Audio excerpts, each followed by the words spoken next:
All right, here we go. Today we have Scott Payne, one of FBI's most prolific undercover agents who spent over 20 years infiltrating Nazis, the Ku Klux Klan, and biker gangs.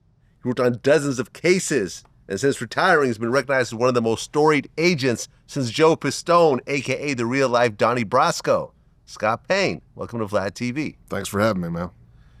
Very, very interesting story, and I want to start on the very beginning. So you grew up in Greenville, South Carolina. Yes. Yeah, born and raised. High school there, and then I went to college at Charleston Southern down in North Charleston, South Carolina, and played ball there. And then when I got out, I got hired by the Greenville County Sheriff's Office. Well, I just want to talk about a couple of points while you're growing up. Oh, yeah. At one point, you started doing music. Yes. And that actually led into some kind of whacked out type of things like Satanism. One of the, I always use air quotes when I say friend, but yeah, some of the guys that I was involved with, it was probably 7th grade, I probably started playing music, 7th or 8th grade. And yeah, one of the guys in the groups was messing around with witchcraft and stuff in the 80s. And then that led into darker stuff like Satanism. And at that point in my life, I was pretty lost. I was angry. I was angry, but if looking back, my parents got divorced. I didn't know it at the time, but as you get older and you look back, you can go, okay, I see what happened.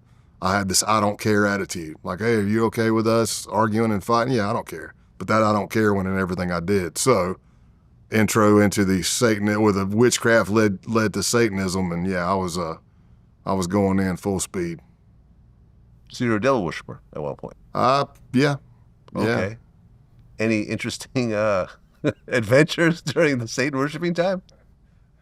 Any human sacrifices? No. The animals. I was pretty. You were doing animal sacrifices? Not a sacrifice, but I would shoot anything that came in my yard, and not for hunting, not for being nice, not for eating. It was just to be mean.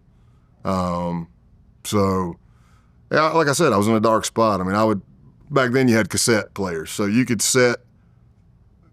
I made it to where, like, when you crank up the car, it's right at a certain part of a song. Mm-hmm. And, I had a Volkswagen at the time. Oddly enough, my first car was a VW Bug. They got good headroom, not a lot of leg room, but, there was the only place that we could take it to was a Christian auto shop. And I remember just being so daggum evil that there was like either band Halloween or Grim Reaper or something like that.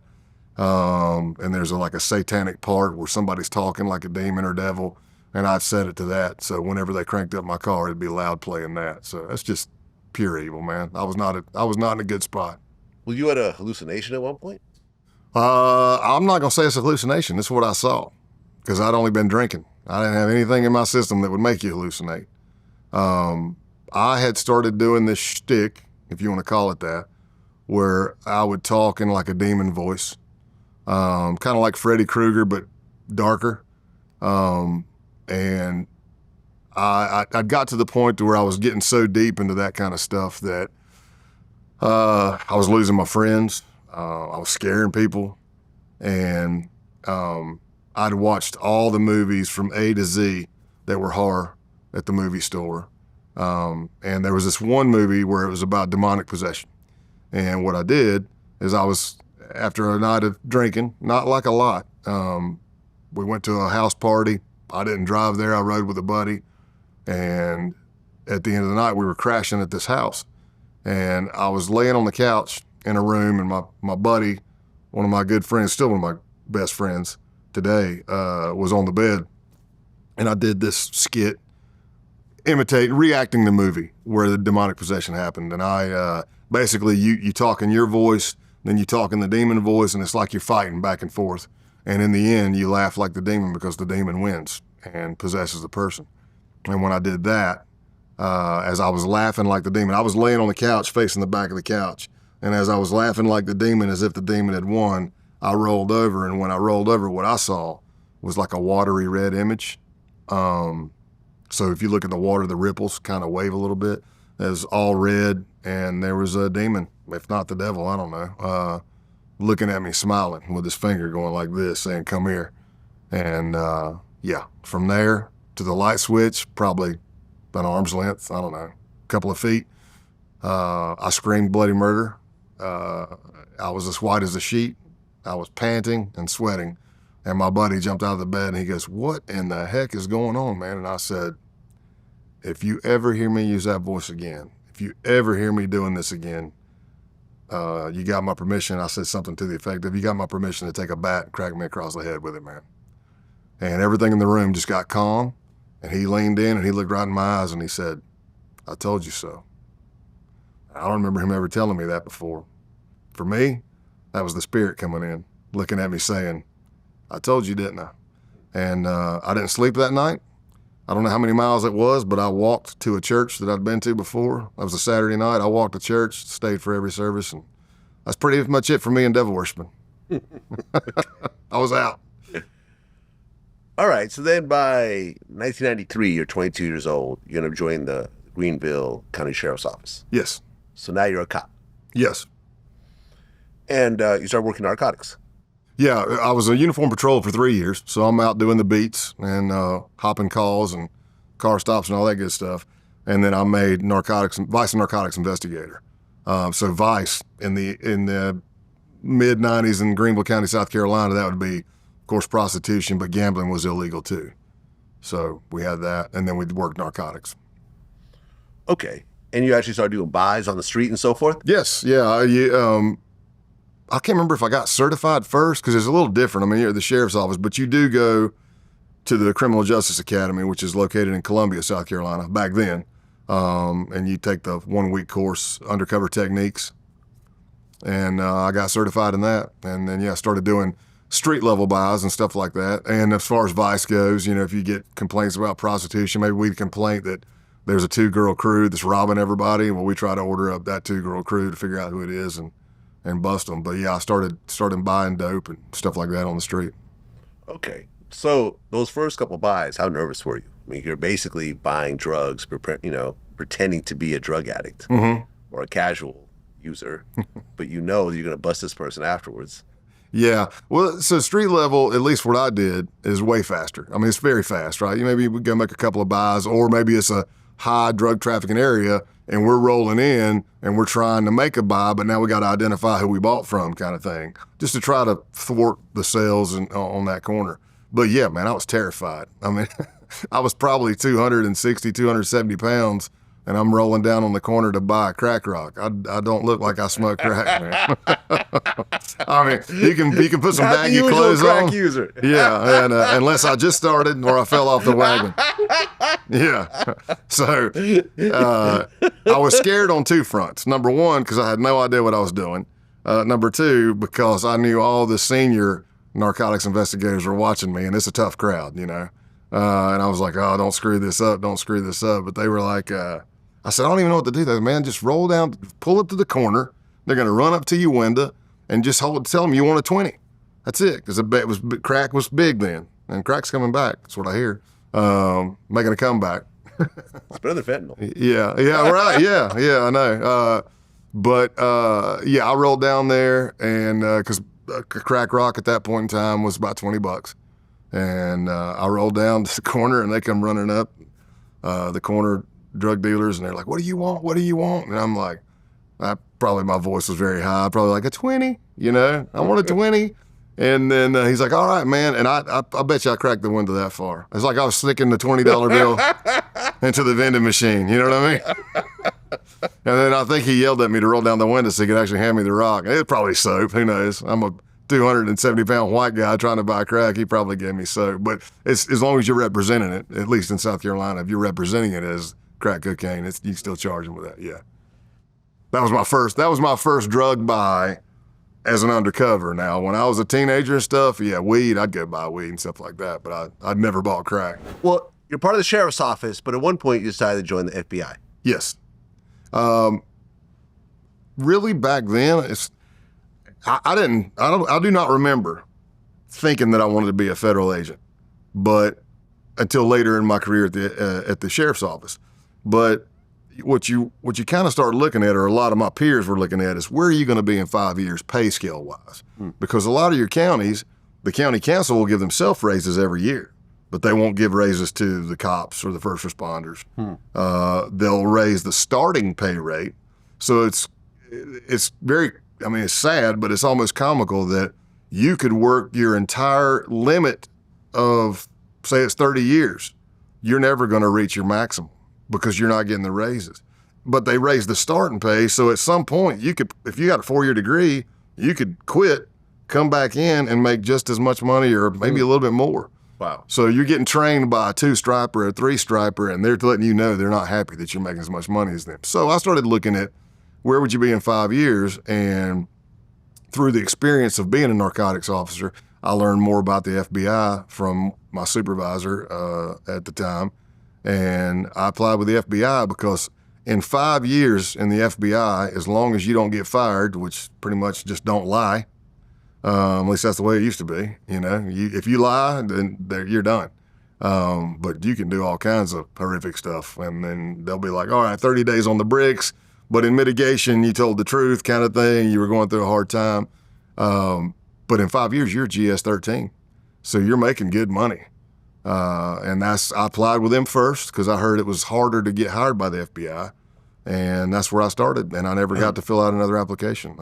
It took probably a year because it's a phase 1. And then you got you got your psychologicals, you've got your physical fitness, you've got your lie detectors. And that was the most thorough polygraph examination I'd ever had. I'd done 4 before applying to different police departments, but that one for the FBI, I think I was in the chair for like 3.5 hours. It's like, what were they asking you? What were the toughest questions? So I don't know if they were tough. It's just that you're sitting there and it's like, my nose never itches. But they got this strap around your belly. They got stuff on you, reading you everything, and they've got even a pad under your butt to tell if you're flinching, all this stuff. Okay. And then they go, okay, you ready to start? And you go, yeah, okay, don't move. As soon as they say that, man, my nose is like, I'm like, why's my nose itching? So I'm nervous. I'm not lying, but I'm nervous about screwing up the test. So one of the things they ask, because if you've ever done a polygraph, or for those who haven't, usually a lot of people break in the questions preparing you before you even start the machine because they're getting thorough. So we get to the point to where the guy's like, this is during that questioning phase. The polygrapher for the FBI in Columbia, South Carolina, he's got me in there and he's like, have you done any illegal narcotics in the last 10 years? At this point, I'm a narcotics investigator. I mean, I'm working vice and narcotics. He says, have you done any illegal narcotics in the last 10 years? And I said, no. So let's say this is like 97, leading up to 98 when I get hired, somewhere in there. I said, no. I said, it'd be close. I said, at the 10-year mark, I said, I did do Dianabol. I said, but it was 10 cc's and I stretched it over 8 weeks. I said, I didn't know what I was doing. That's not enough to make my basset hound any bigger, you know? And they go, no, that's cool. Next question. Have you used marijuana in the last 3 years? Again, this is 97. This isn't now. And I'm like, a narcotics investigator. I'm like, is that a trick question? He goes, no. I said, you just asked me, have I done any illegal narcotics in the last 10 years? I go, marijuana is an illegal narcotic. So the answer is no. And he's like, oh, well, you could have smoked marijuana up until 3 years ago. And I said, okay, still an illegal narcotic. And my answer is no. He says, then they start diving deep. Now, I've had these questions on other polygraph examinations, but it's like, have you ever smoked weed? Yeah, tons of it, you know? It was the 80s. I was in high school. Cheech and Chong weed, not the stuff that's out there now, you know? They tell me that's 5% THC. I'm like, I don't know. It was pretty good. So I thought then. But he says, have you used it in the last 3 years? I said, no. He said, have you ever used it? I said, yeah. Well, they start diving deep, Vlad. They start going into all these, like, have you rolled it? Have you smoked it? Did you give it to somebody? Did you buy it? Did you go to buy it? Did you ever sell it to anybody? And I'm like, bro, I said, I can answer all your questions with one thing. I said, we would be at a party. Somebody would say, I'm going to get weed. You'd put your money in the kitty. Somebody would get enough money to go buy weed and come back. I said, we would smoke what we could at the party. And then whoever kept it, kept it. I said, one time I kept it and I brought it home. I said, I didn't sleep all night because no matter where I hit it, it was like Edgar Allan Poe, The Telltale Heart, right? Ever I'd hit it, I'd be lying in the bed and I'd go, my mom's going to find it there. I'd get up and I'd go move it. I'd go back to sleep. I'd go, my mom's going to find it there. So I never brought it home again. So then he gets to this point. He says, well, how many times would you say you smoked it? And I'm like, man, who knows? It was the 80s, high school. He's like, and maybe a little bit of college. And he's like, he goes, would you say no more than 15? And I said, yeah, 15 sounds good. He came up on the table and slammed it. Bam! You think this is a joke? You think I'm joking? And now I'm panicking because in my head I'm going 15 nights, 15 pounds, 15 joints. I don't know, man. So I was like, yeah, 15 sounds good. But I'm like, in my head, I'm thinking, what elected official's kid or relative had to get a job with the FBI that smoked dope within the last, just at the 3-year mark, but no more than 15 times? Because how else do you come up with those numbers? So yeah, that was pretty comical. Yeah. I thought I was going to fail that question, but apparently I passed. Okay, so now you're an FBI agent, but not every FBI agent is undercover. Correct. It's a whole different program. Really, what was the reason to go undercover? I already had the bug. For me, when I started working undercover at the sheriff's office, that bug got me. I loved it. I love the concept of it. I'm a people person. I love connecting with people. And, I could have easily been a lot of the people that I've arrested. I committed plenty of crimes. I never got charged and convicted. Else I wouldn't have been able to be an FBI agent. But I just love that whole kind of infiltration thing. And some of my mentors at the sheriff's office, they had done undercover, and even at a deep undercover level. And yeah, man, that bug had me. So when I got in the FBI, I'd already been doing it. But in the FBI, the only thing you're required to be, if you come in as an agent, is to be a case agent. That's it. Things got a little murky under Mueller and stuff, but the bottom line is you got to be a case agent first. SWAT, firearms instructor, tactical instructor, defensive tactics instructor, undercover, those are even relief supervisor. It's all collateral duties. They're all voluntary. But my first office that I got was New York City. So it's not that I was in a hurry to get out of New York City, but I was already kind of looking, and I was looking at canvases that were being posted for undercovers, and I put in for one even before I was certified, and I got picked to do that. Okay, so there's an undercover school. Yes. And there's 20 slots. Yep. With 20 backups in case anyone drops out. Yes. And Joe Pistone, aka Donnie Brasco, was actually spoke at your academy. He taught. Yeah, he taught. He taught on this. Taught, spoke, and role played. Yes. Right. And Joe Pistone is actually one of the original 25 FBI agents ever. Correct. Yeah. The 1972, J. Edgar Hoover did not believe in the undercover technique. And in 1972, he left. And I'm pretty much right away, I think, the FBI was like, we want to work undercover. And I know, right? Hoover's gone. Let's go. Let's dive in head first. And there's a black and white photo of the first 25 undercovers in the FBI. And it was kind of like from Newark, Philadelphia, New York City, those areas, that Northeast area. And Joe Pistone's in that picture. Okay. Now, what was the main thing you learned going through this whole undercover academy? Oh my gosh, there's so much. Because, I'm not going to give away all the stuff at the school, but it's pretty well known that we're huge on sleep deprivation. Because it'll bring out some weaknesses. And so let's just picture, if you just picture going to class during the day, you're getting people like Pistone speaking to you, other great undercovers in the FBI, or maybe it's a legal person coming in, and you're learning. Each day you're learning, but all through the evening you're role playing in scenarios, and you are primary undercover. And,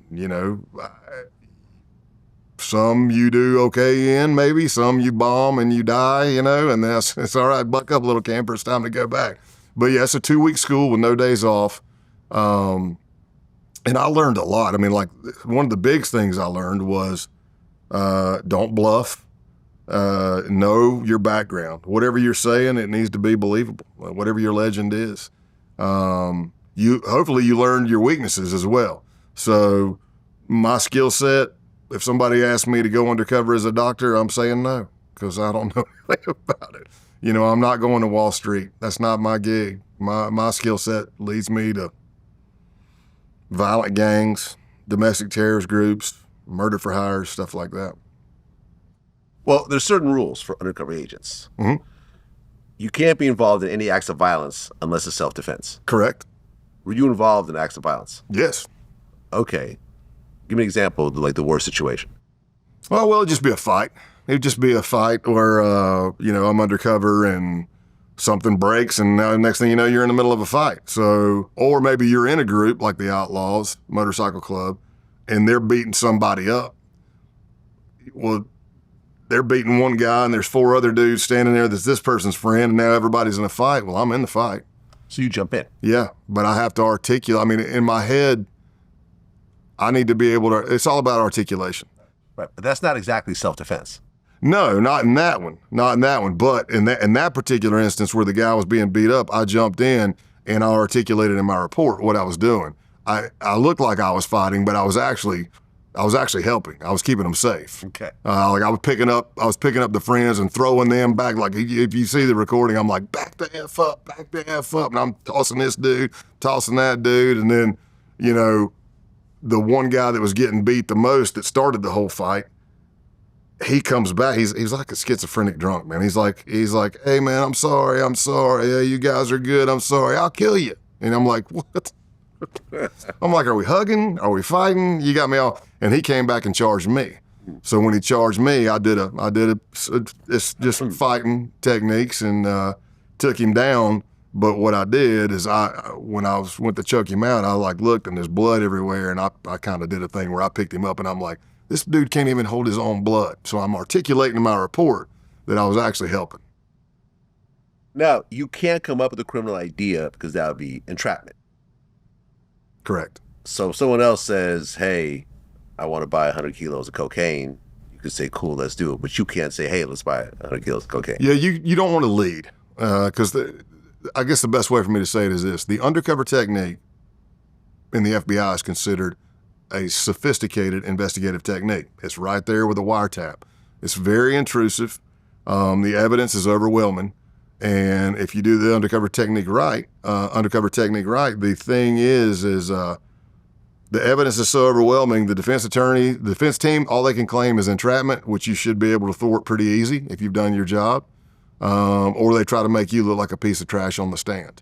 But generally, we're not leading. You can't do that. I mean, imagine the liability if I brought the person of color and a rope to the Klan meeting and I said, hey, let's hang somebody. That's not okay. So we use the term predication.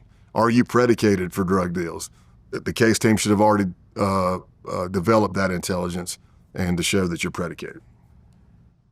Now, you should never have anything on you that has personal ties to you in the field. If you're undercover, no absolutely photos, nothing.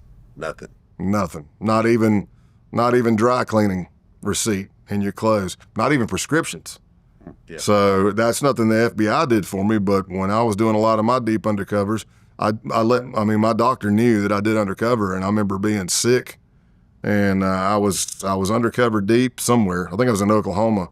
And I called and said, hey, listen, I'm undercover. I have nothing on me that says my name, but I know what I got. I got an infection pretty bad. This was before like teleconference, med stuff. But because they knew me and we were friends, they called in a prescription to the pharmacy like a Walgreens, but they called it in my undercover name so I could go pick it up as Scott Calloway or whoever I was. Right, because the FBI gives you like real license, like, driver's licenses and a fake social security number and everything else like that. That's yes, we can get a lot of stuff, but I won't dive into Tradecraft. But at the state and local level, it might be harder to get that stuff. When I was at the sheriff's office, they got me a driver's license, but nobody was going back, especially today with social media and everything. I mean, how do you make yourself look? How can you make yourself look like you've been alive as long as you have? And not look like I just popped out of my mother's womb at right. 40 years old and 265 pounds with a goatee and tattoos, Yeah. So yeah, there's a lot of stuff, but I won't dive into it because it's Tradecraft. But yeah. Undercovers should never use drugs, but if you've taken drugs, you have to tell your case team so they can get you to an emergency room in case there's an overdose. Correct. That's the way we trained in the FBI. Okay. There are still horror stories out there, and I'm like, man, why are we still making mistakes that undercovers did in the 1980s? And it's like, the way the FBI trained is, look, if I'm in fear for my life, then yeah, I'm gonna probably peel the lacquer finish off the table. I'm gonna do what I got to do to get out of there, and then I'm gonna let my case team know immediately, and then I'm gonna go to emergency room to make sure who knows what's in you, especially these days. Right. Have you done drugs to the point of doing undercover work? Never. No. Fake the test. I mean, listen, you're hanging out with all these bikers. They're all doing meth and cocaine and so forth, and you're just sitting there like, no, I'm good, and that's okay? Yeah, that was my story going in. If I came in as a user, street level narcotics, I'm a user, right? I'm coming up and I'm buying from you. I mean, I can lie. I mean, I can come up with reasons not to do dope with you right now, a couple of times. But if I'm deep undercover and I came in as a user and you've never seen me use a month, 2 months in, yeah, it's gonna be a bad day for me, I would imagine. But no, for me, I try to find out. First of all, has the case team do they have predication this person's doing something bad? Maybe it's just reporting and we're just being proactive. Maybe we're going in and saying, well, we're going to infiltrate this group or this person to find out, are they actually doing it? Can we gather evidence of people breaking the law, or are they not doing anything illegal? And that's happened plenty of times to me. I've been undercover for 5-6 months, and you walk in and go, they're not doing anything that rises to a federal level, or they're not doing anything illegal at all. It's all protected under the Constitution, and I'm out. Well, what's interesting is that when you talk about undercover FBI agents, there is only several hundred people that actually do it, and most only handle a couple at a time. Mm-hmm. There's only about 50 undercover FBI agents that have done 5 or more operations, and you've actually done dozens. Sure, yes.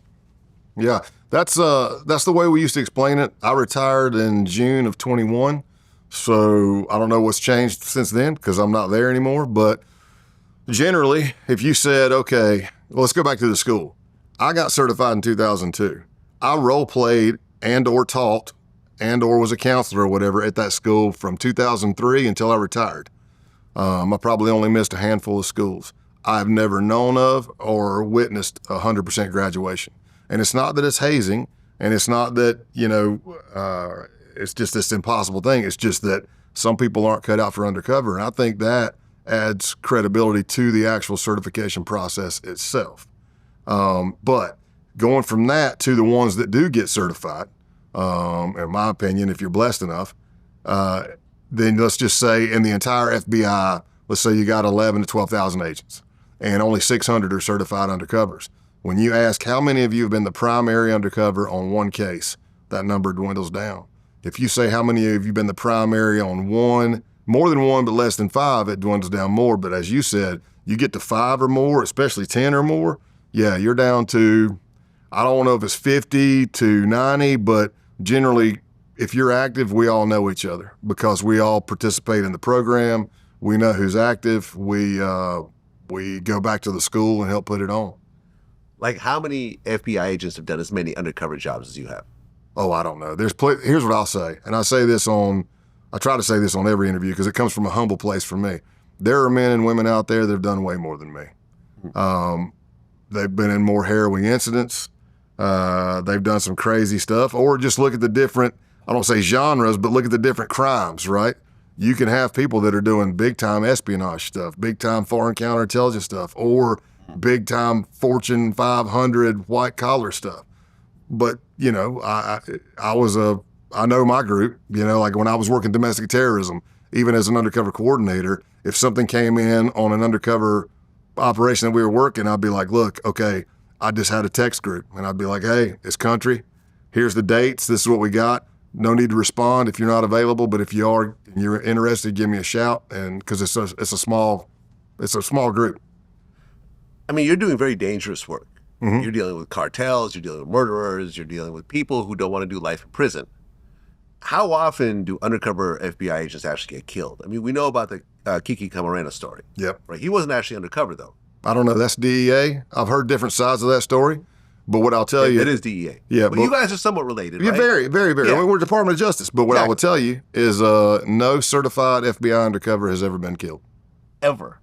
We had one guy who did die on an undercover.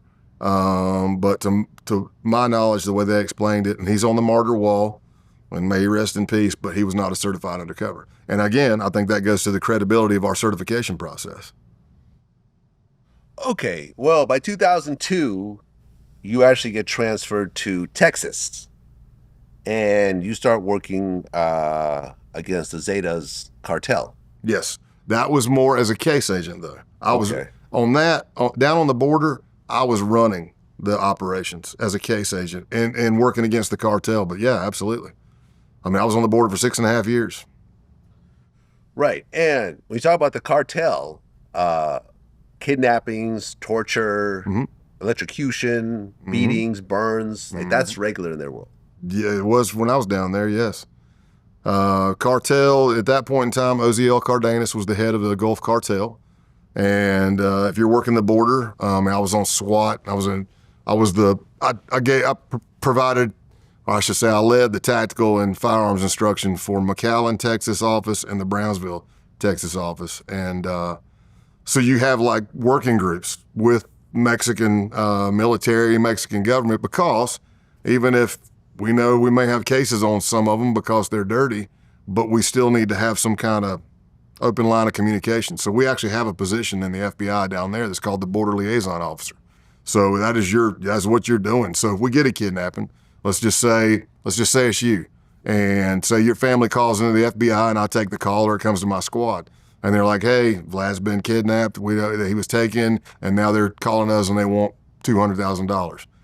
Back then, I would be like, "Look, I need you to be honest with me, because I'm not trying to build a drug case, but I need to know, is this about drugs? And if you lie to me, I'm probably going to hang up the phone, because we do this weekly here."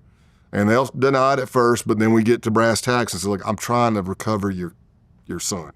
I'm trying to help you get him back. This is not a drug case. This is a extortion kidnapping case." And then we start working it. And the border liaison would reach out, and we'd say something like, "Hey," typical MO would be like, "Okay, it was at 1 p.m. on the corner of such and such street. There was like 3 Suburbans that pulled up. A bunch of dudes jumped out with BDUs, maybe some balaclavas covering their face. They took them at gunpoint. Now they got them in Mexico, and they're beating them and torturing them. And they're calling the family saying, for whatever reason, you may have lost dope, you may have stolen. So if you stole, they're probably gonna kill you anyway.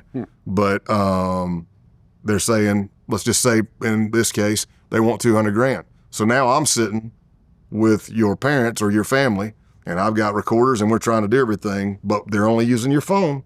So we know we've only got the battery, because they don't recharge your phone. They're using your phone to make all the calls, so we know we got the battery life of your phone, and that's it. And they say they want $200,000. Go to the family. We don't have $200,000. Well, they want $100,000. They don't have $100,000. What do you got? We can come up with $60,000. They got 60. What else they got? They got because I was there from 2001 to 2008. Let's say they got a 2006 Chevy Tahoe V8 4x4 with only this many miles on it. And then at midnight, here we are rolling the $60,000 and the Tahoe across the bridge, and then here comes you. So you actually brokered the deal. You actually broker these extortion deals. Yeah.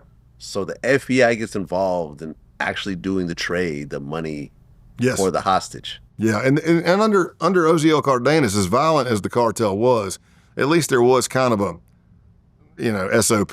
There was some kind of rules. And back then, at least in my experiences, they didn't want us shutting down the border. So if they're torturing you and we make the call and the border liaison reaches out to the consulate reaches out, or a commandante we know, they'll be on the phone and be like, "Hey, this is what we got, like the report I gave you, 3 Suburbans, all this, 30 minutes to an hour." They've called back, border liaison officers calling us saying, "Yep, it's the cartel." The Zetas at that time were the enforcement arm of the cartel, paramilitary trained, and they're the ones that did the kidnapping and beating and torturing and collected the quotas. So it didn't matter if you were smuggling drugs or humans, through that territory, you still had to pay a quota. Like, how often would these things fall apart where the hostage would get killed? In my experience, we had a pretty good success rate. But to what I learned is once OZL got taken out, arrested by Department of Justice, basically, that opened up a vacuum. And then everybody starts competing for that leadership or the territory of the Gulf. And now the Satas are saying, this is post after I left, but then the Satas are saying, wait a minute, we're the ones that do all the hard work. We should be running this. Maybe the Mexican military says, no, we should be running it. Sinaloa Cartel comes in and says, no, we're taking over. MS-13 comes in, and it's just a bloody war. I mean, it was very common just to, if you're in the wrong place at the wrong time and you look like you got money and they don't recognize you, they think you're with the other side, you find a van with eight heads in it. No bodies, just 8 heads. 8 heads. Mm-hmm. Wow. Very common.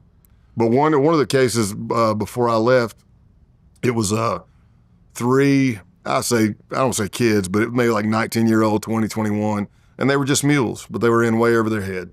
They would drive the car from McAllen to Dallas while they were being followed by the cartel. They get to a mall up there, kids stay at the mall, cartel takes the car over to the shop, they open up the clavo, which is the hidden compartment, they remove the dope, fill it with money, seal it back up, give the car back to the kids drive back from Dallas to McAllen being followed by the cartel, just mules.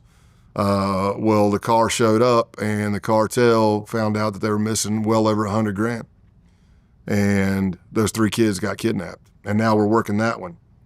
Well, as we're trying to investigate it and figure out what's going on, calls start coming to the cartel. The 2 guys that received the vehicle from the mules that worked for the cartel, one was a young, newer, upcoming guy, and the other one was an old guy. And what they found out is that because the old guy started blowing money, all of a sudden he's buying a new house, he's buying cars, and they grabbed the young kid first. And he confessed. He said, look, he took the money. He wanted me to take part in it. I said, absolutely not. I'm not betraying you guys. So they let that guy live. The last I heard, the last reports we got is that they were cooking the old guy. His nickname was El Aguila, the Eagle. And he was in a 55. It was either diesel fuel or acid, but a 55-gallon drum.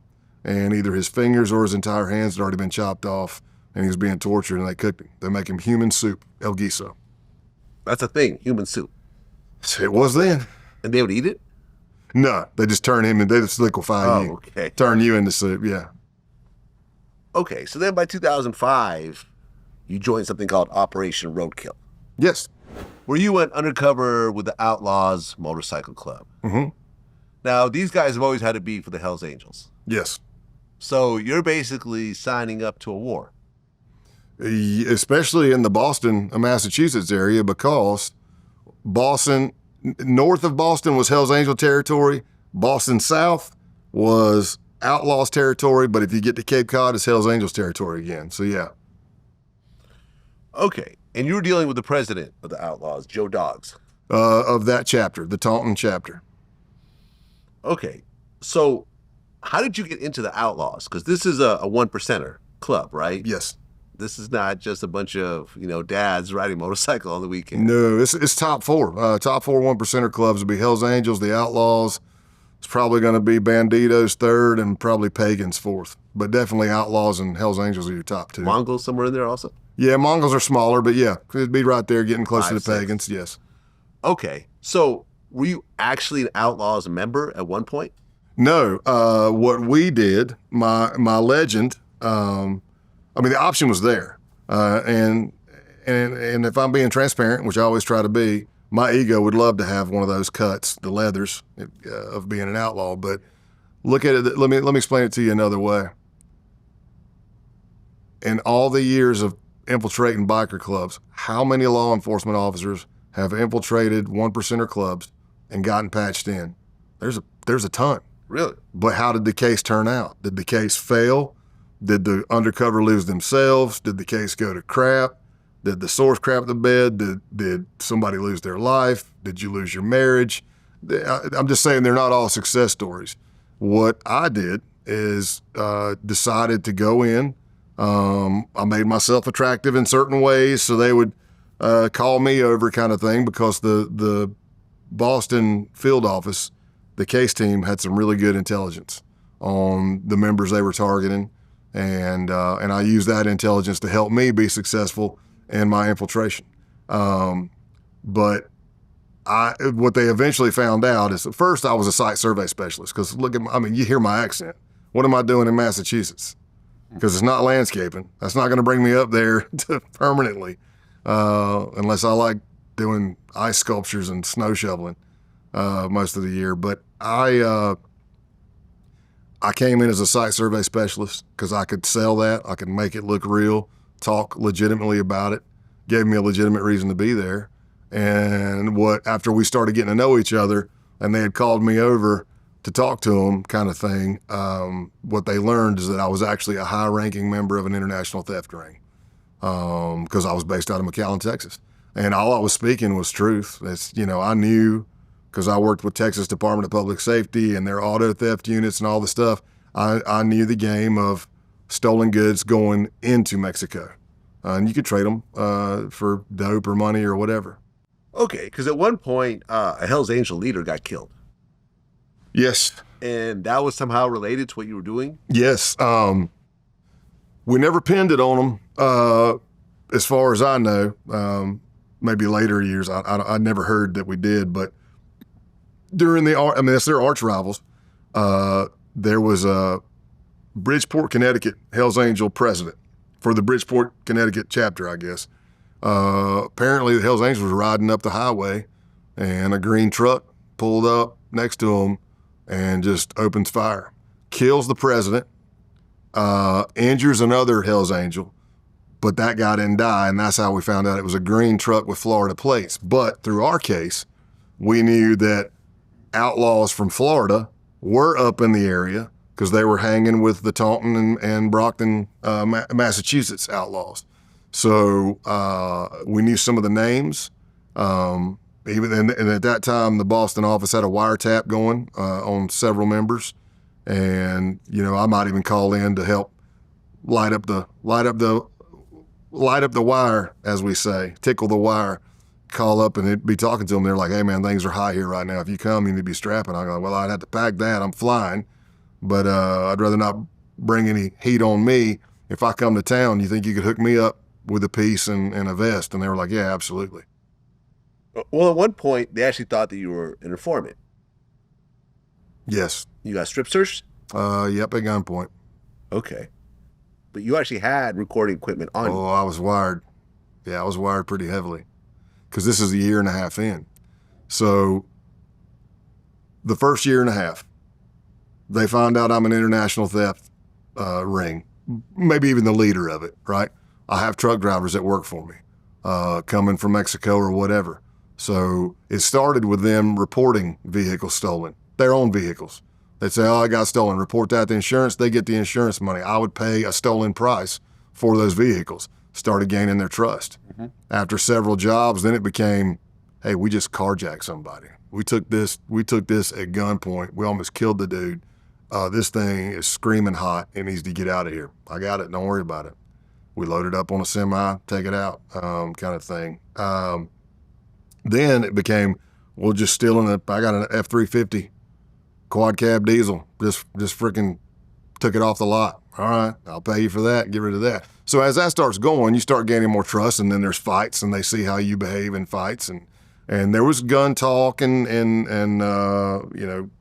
grenade and RPG talk, but I never got my hands on any. But it was always all this criminal stuff going on. And by the way, the first time I really talked to Joe Doggs, the president, as soon as he found out I was from McAllen on the border, his next question was, "How much can you get a kilo of cocaine for down there?" Mm. So you're like, all right, I guess we're talking dope. But so we do all these jobs. I'm gaining their trust. Several of the members had been hounding me about drugs from the moment they found out I was down on the border. So at a year and a half in, the FBI, we had a DEA agent attached to the case team too, Nancy, and the United States Attorney's Office decided, hey, let's give them what they're asking for. So it takes a long time to lay this out so it doesn't look suspicious. But what I let them learn is that, yes, I used to be involved in the dope game. How come the white guy never gets cut out of the Mexican cartel ring? Because I'm the guy who's got the contact at the port of entry and the contact at the checkpoint. I'm the one that can guarantee you getting through there. And I knew all about that because we worked public corruption in the FBI. And I knew about the cases that were going on.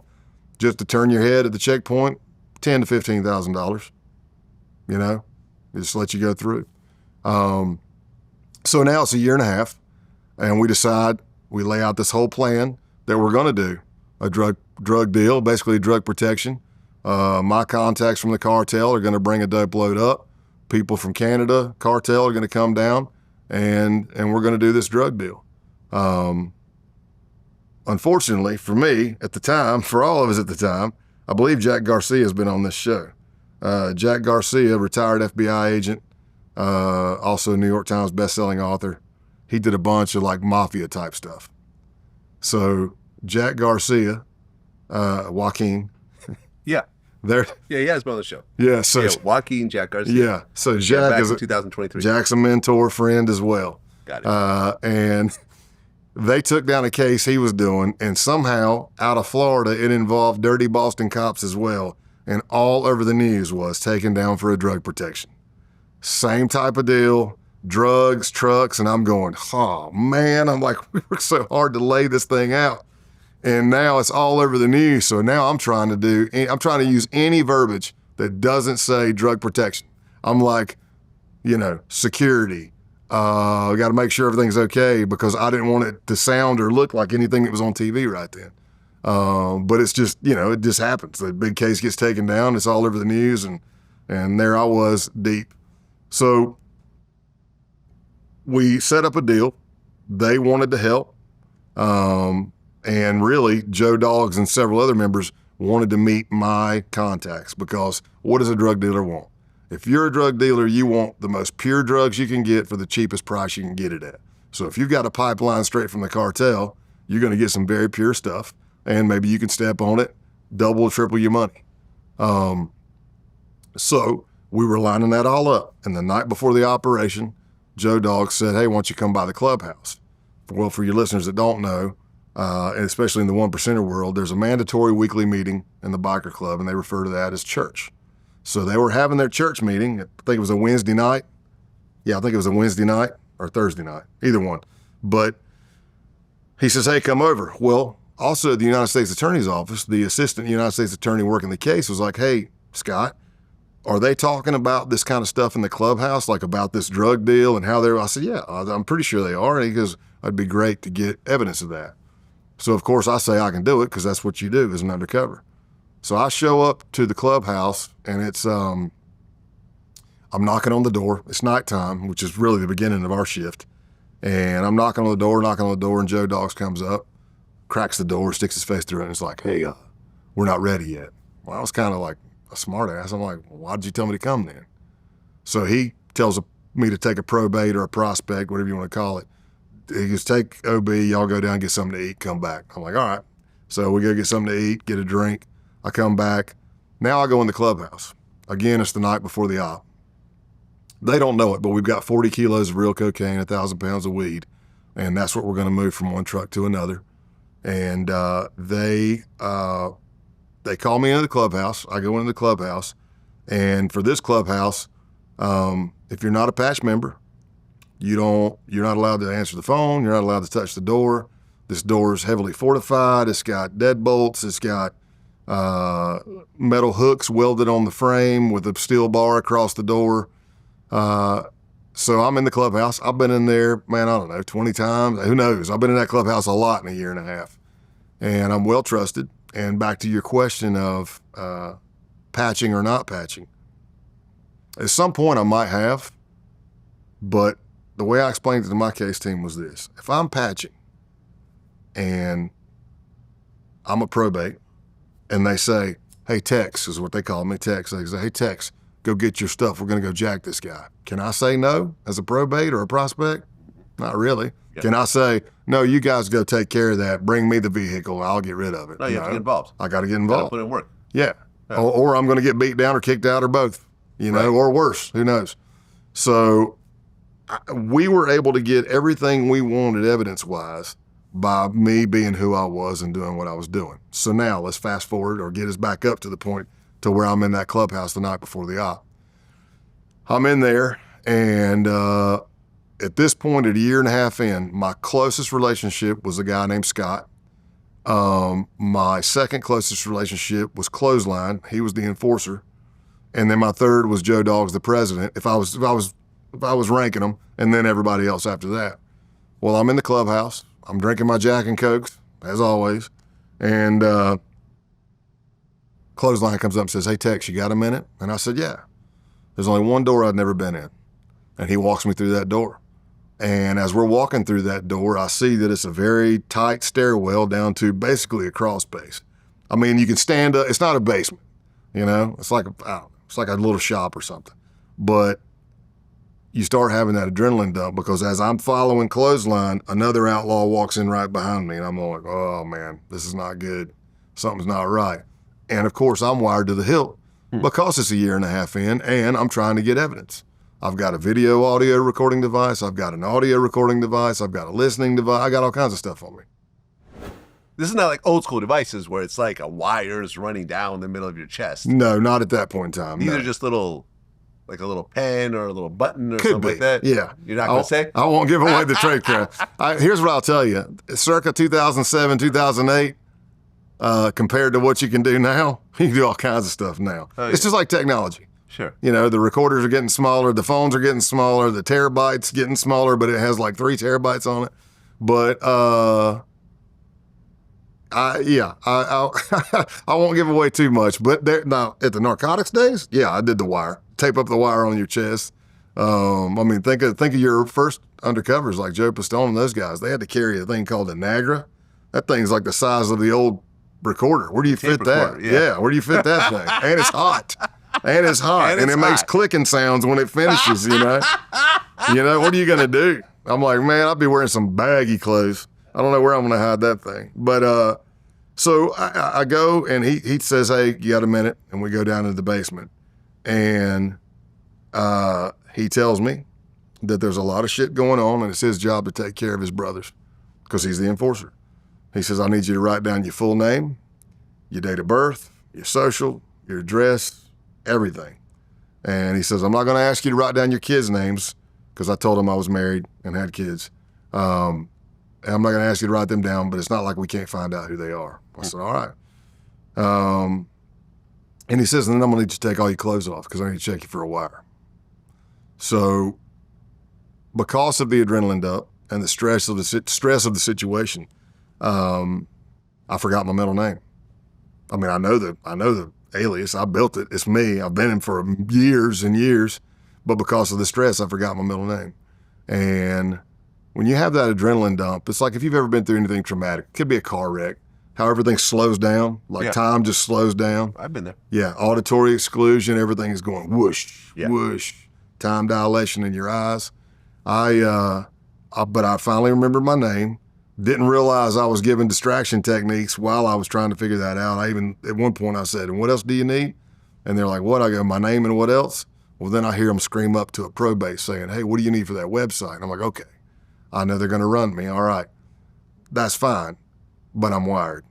So I finish that. I take off all of my upper body clothing. This is November, so I'm probably wearing more than one T-shirt. Take all that off. Take my boots off. I drop my pants and underwear down around my ankles. So from the ankles up, I'm butt naked. And, you know, had I not been wired, an embarrassing situation, getting naked in front of 2 dudes with guns. By the way, they've already showed me their pistols. I see rope. I didn't see plastic on the floor. I was looking for that. Had I seen that, I probably would have tried to fight. Not that I'm going to do anything.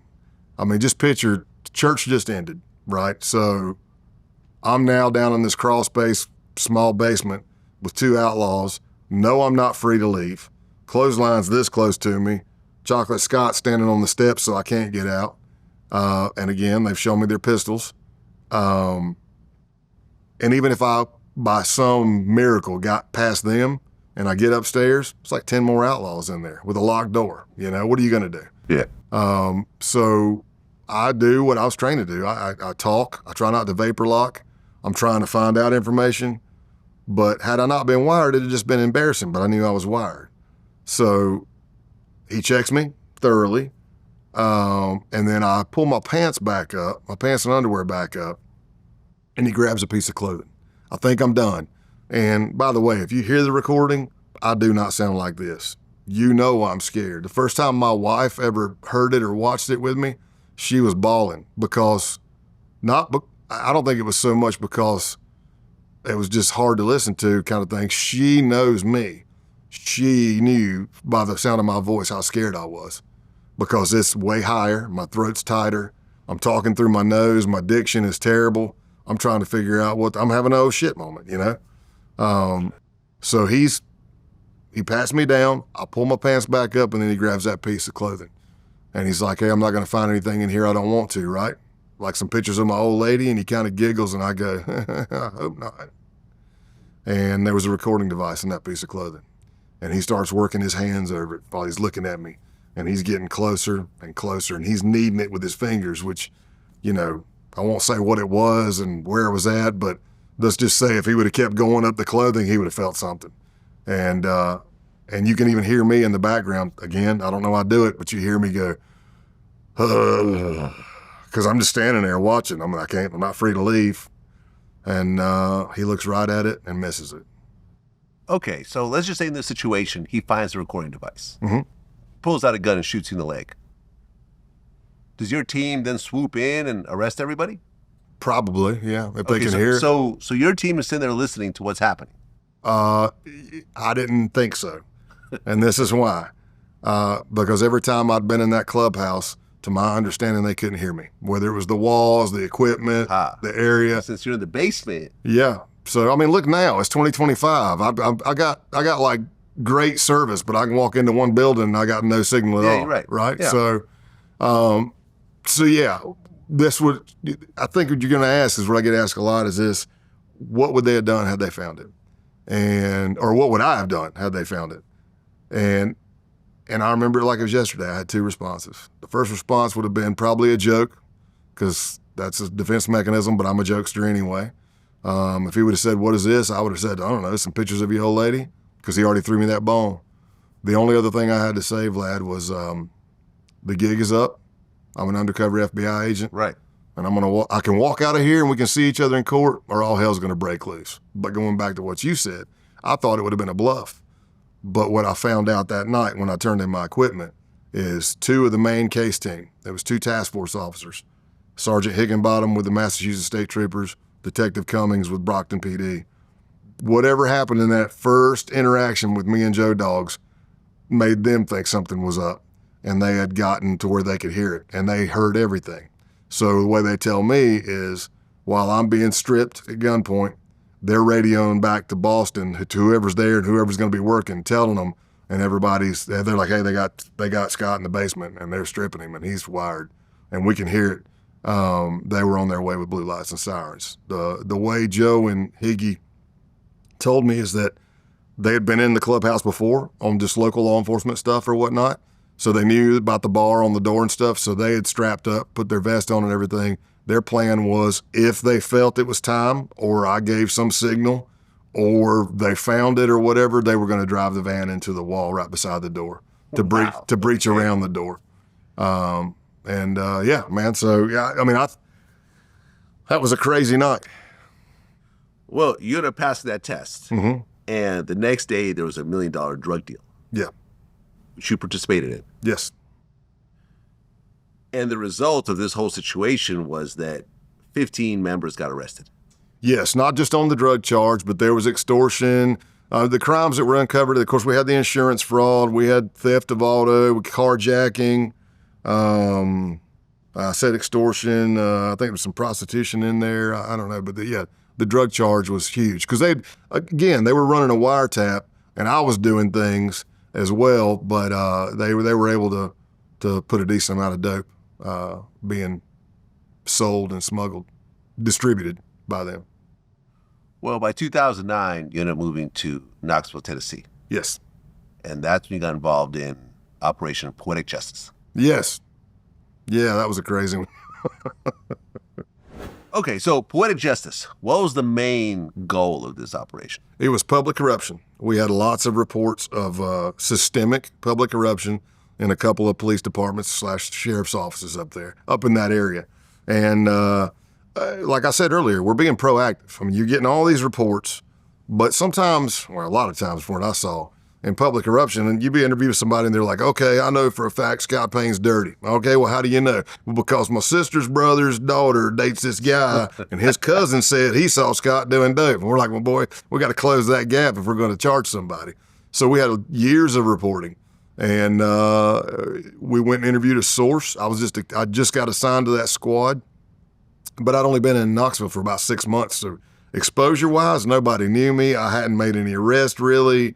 I had no exposure with cops, and the opportunity came up to try to do an undercover operation, and the source liked me, and I said I would do it. I've never gone deep undercover, close to home, but the way things worked out, I was able to because nobody knew me, and I knew the hardships and struggles of being deep undercover all the way across the United States from my family. If something happens at home, it's taking me a day to get back at a minimum. But this, I mean, I'm maybe an hour away from the house. If something breaks, I could look at you and say, hey, as one of my boys that just got popped, I got to go, whatever. But there's struggles and hardships that come with doing deep undercover close to your home, too. What do you think was the craziest situation for poetic justice? Oh, my gosh, there's tons. Because it was just, I mean, some of the reports that were coming in, I mean, like dirty cops at a cocaine and pill party with users and drug dealers, and dogs having sex with females, and them putting dogs having sex with females. Yeah. I've heard about this in like heroin houses. Yeah. I mean, that's the way it was described. Not heroin, but it was hillbilly heroin. It was when the opioid epidemic. People stopped buying heroin because you could get it from your doctor. And what, they would basically make the users have sex with dogs for more drugs? Or maybe it's a freak party and that's what they want, you know? But in the story that was in that one, it was, and this is I go all of this thoroughly, into these stories thoroughly in the book, but this one in particular, we're debriefing a source, and he's telling us about the reporting of the, you know, like I said, there were off-duty cops, on-duty cops, whatever, and drug dealers, because it's a very rural area. So some of them are all kin to each other. You know what I mean? Like, hey, so-and-so's brother's a cop, but this guy's a major cocaine dealer kind of thing. But it was a female was having sex with a German Shepherd. She starts yelling, saying, stop it, stop it, stop it kind of thing. Now I'm doing the interview with the source, and I've got a pretty new agent, seems prim and proper, well dressed, sitting in the back taking notes, back seat of the car taking notes, and he's like, yeah, and he goes, so we went up there and stopped the dog, and put socks on his front paws, and I'm like, you put socks on his front paws? He said, yeah. Well, she was saying stop it because the dog's claws were digging into her back. So I'm like, so you're saying you did not stop said bestiality, you help further said bestiality? Well, she's okay with it. She just the claws, the claws were hurting her. And I'm like, what the, you know. So they would let her have sex with a dog. They just put mittens on the claws to stop from the. So be careful if you see a German Shepherd with socks on his front paw. Yeah, so. Walk backwards. Walk back. I said, and then, you know, I remember looking back at the newer agent, and I'm like, are you getting all this? And it was like, what in the heck are we talking about? They had a guy that lost 2 fingers from having sex with a donkey, and I guess the donkey bit his fingers off. What? Yeah. No, this is some real hillbilly shit you're talking about. Yeah, I know, right? I was not ready for this. Yeah, so sex with dogs and donkeys. This is what happens in middle America. Man. Huh? Okay. I shouldn't be laughing, but so here's the thing. I'm again debriefing the source. We're showing pictures, like, hey, we're trying to identify people. You know, like people that, because there was cockfighting going on. It's a very rural area, and this is that slippery slope, right? You're like, well, all these people have grown up here. Everybody cockfights. So you roll up to the cockfight, which is illegal in the middle of the woods, and there's cop cars. And you're like, okay, well, clearly the cops are okay with the cockfight. And then openly in the parking lot, it's cocaine deals and pill deals. That's when the Oxy 80s were still strong. I mean, it was a dollar a milligram. That's an $80 pill right there. And they're trading, crushing, snorting. You go in, and this is something I find comical. I'm in there. I'm at the cockfight. I'm betting, you know, and you know, trying to, I don't know, blend in. I'm mirroring, you know. At first it was gross to me, but it's like watching a bad show, you know. By about an hour, you're yelling, going, "Come on, fight!" You know, I mean, it's and you're doing whatever. But I go up to get a beer. I go up to the concession stand, and I'm like, "Hey, I said, you got a beer?" She goes, "Oh no, that's illegal. We don't have a liquor license." And I'm like, Okay, but the cockfight is okay. "Everything here's illegal. What do you?" So that's that slippery slope. So if a cop's there doing that and they're okay with this, but when does the slippery slope start bringing in dope and everything else? Well, you had a situation where a guy pulled a shotgun out on you and made you sniff a line of cocaine? Almost sniff a line of cocaine. Yeah, right, allegedly. Yeah. I did not do the cocaine. Good gravy. I don't know how many times I've had to say that. But yes, one of the guys, he was a relative of some cops. He ended up being one of the main guys I infiltrated to get into these groups. And, you know, this is the thing. I broke my own rule, really. I underestimated, or I got lax. Because here I am in a trailer. I'm talking to some backwoods kind of hillbilly types. A lot of them are missing all their teeth, but they're still savvy. And I did a thing. I was just doing what I'd normally do in the dope game because I'd bought drugs from his relative the last time I was in town. And they tested very weak. So if I'm a true drug dealer and I sold that and somebody comes back and goes, that wasn't worth a crap, well, then I'm going to come back and say that to you. So I didn't realize that everybody had left the trailer except him and his girlfriend and me. And he had a shotgun, double barrel shotgun, hammers cocked back, and he told me, he said, "If I find out you the law, you a dead man, you hear me?" And he repeated it. "If I find out you the law, you a dead man." I said, "I ain't no damn cop. Are you a cop, man?" No, right? And we were talking dope, and I said, "Yeah, that stuff I got from," I can't remember the guy's name right now, but let's just say Nathan. I know that ain't right, but I said, "That stuff I bought from Nathan, it wasn't worth the crap." And he said, "Well, this is good stuff." Now, I let him put me in a corner. Now, I'm sitting on the couch. He's got the shotgun right next to him. He told me he'd kill me if I'm a dead man if he finds out I'm a cop. And now he's telling me to do it. Now, my story is I don't do dope anymore. I don't. I used to do a ton. I used to do cocaine all the time. I'm a former power lifter.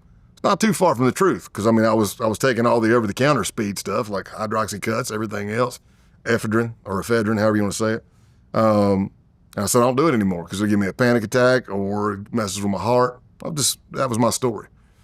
So he's holding this bag. Now I'm at the point to where I've let him put me in a corner. I'm leaning as far back on the couch as I can. There's an open bag of cocaine, maybe an ounce right here. And he's going, just do it, man. Do it. If you ain't a cop, just do it. Shotgun's right here next to him. Forgot to mention his red bone hound, mean as a hornet's nest, man. I don't know why that thing was so mean. In my crotch, I could feel the heat on my crotch, my privates, of it going, growling. So I'm like leaning back going, how? But in my head, I'm going, I can't. On? Yeah, I know. Oh, man. Right? Yeah, I know. That would have been worse. That dog got socks on his front paws. I am out. Look, I'm an FBI agent. I'm out. Yeah, that's what I said at that point.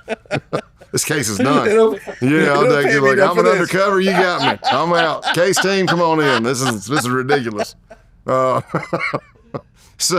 So I go, I'm sitting there, but in my head, I'm thinking, I can't believe I let this dude put me in a corner because it's a chess game. Man, we're trying to stay 5 moves ahead and our 5 moves ahead of you of anything that you can do, and be ready and sell it. So, you know, I always like to say, we only get one take. It's not TV. You don't get 2 takes, 3 takes. You got 1 take. So he's holding this thing in my face, and I'm like, I told you I don't do this, man. I used to, I don't do it anymore. And I said, I got a heart condition. And he said, his girlfriend apparently worked on the rescue squad, which is voluntary. Bless her heart, but she didn't have but about 2 or 3 teeth in her head. And he's like, she sold this cocaine to so-and-so on the squad today. He's got a heart problem. He did it, and he's fine. And I'm thinking, well, I'm not using her as my go-to of whether or not I'm going to die or not. I mean, if we just want to start with normal hygiene, we're out. I'm not trusting her. I don't give a damn who did that cocaine this morning. I ain't trying it. So he gets to the point and he's like, well, then just taste it. Then just taste it. If you ain't a cop, just taste it. And I'm saying, no, no, no. And it's in my face. And I'm like, okay, is this your effing test? Now I start getting agitated and pissed. I'm like, is this your test? Is this what you want? Is this what you want? Okay. And I basically just did a sleight of hand. I had a big bushy beard at the time. I went in with my finger and made a sleight of hand, but I never ingested anything. It never went in. But I'll tell you what, you have to pay attention, at least the way I was trained, to a deteriorating situation. If the situation is deteriorating and you can't be aware of it, that's a bad thing. That'll get you kicked out of the undercover school. And I knew the situation was deteriorating.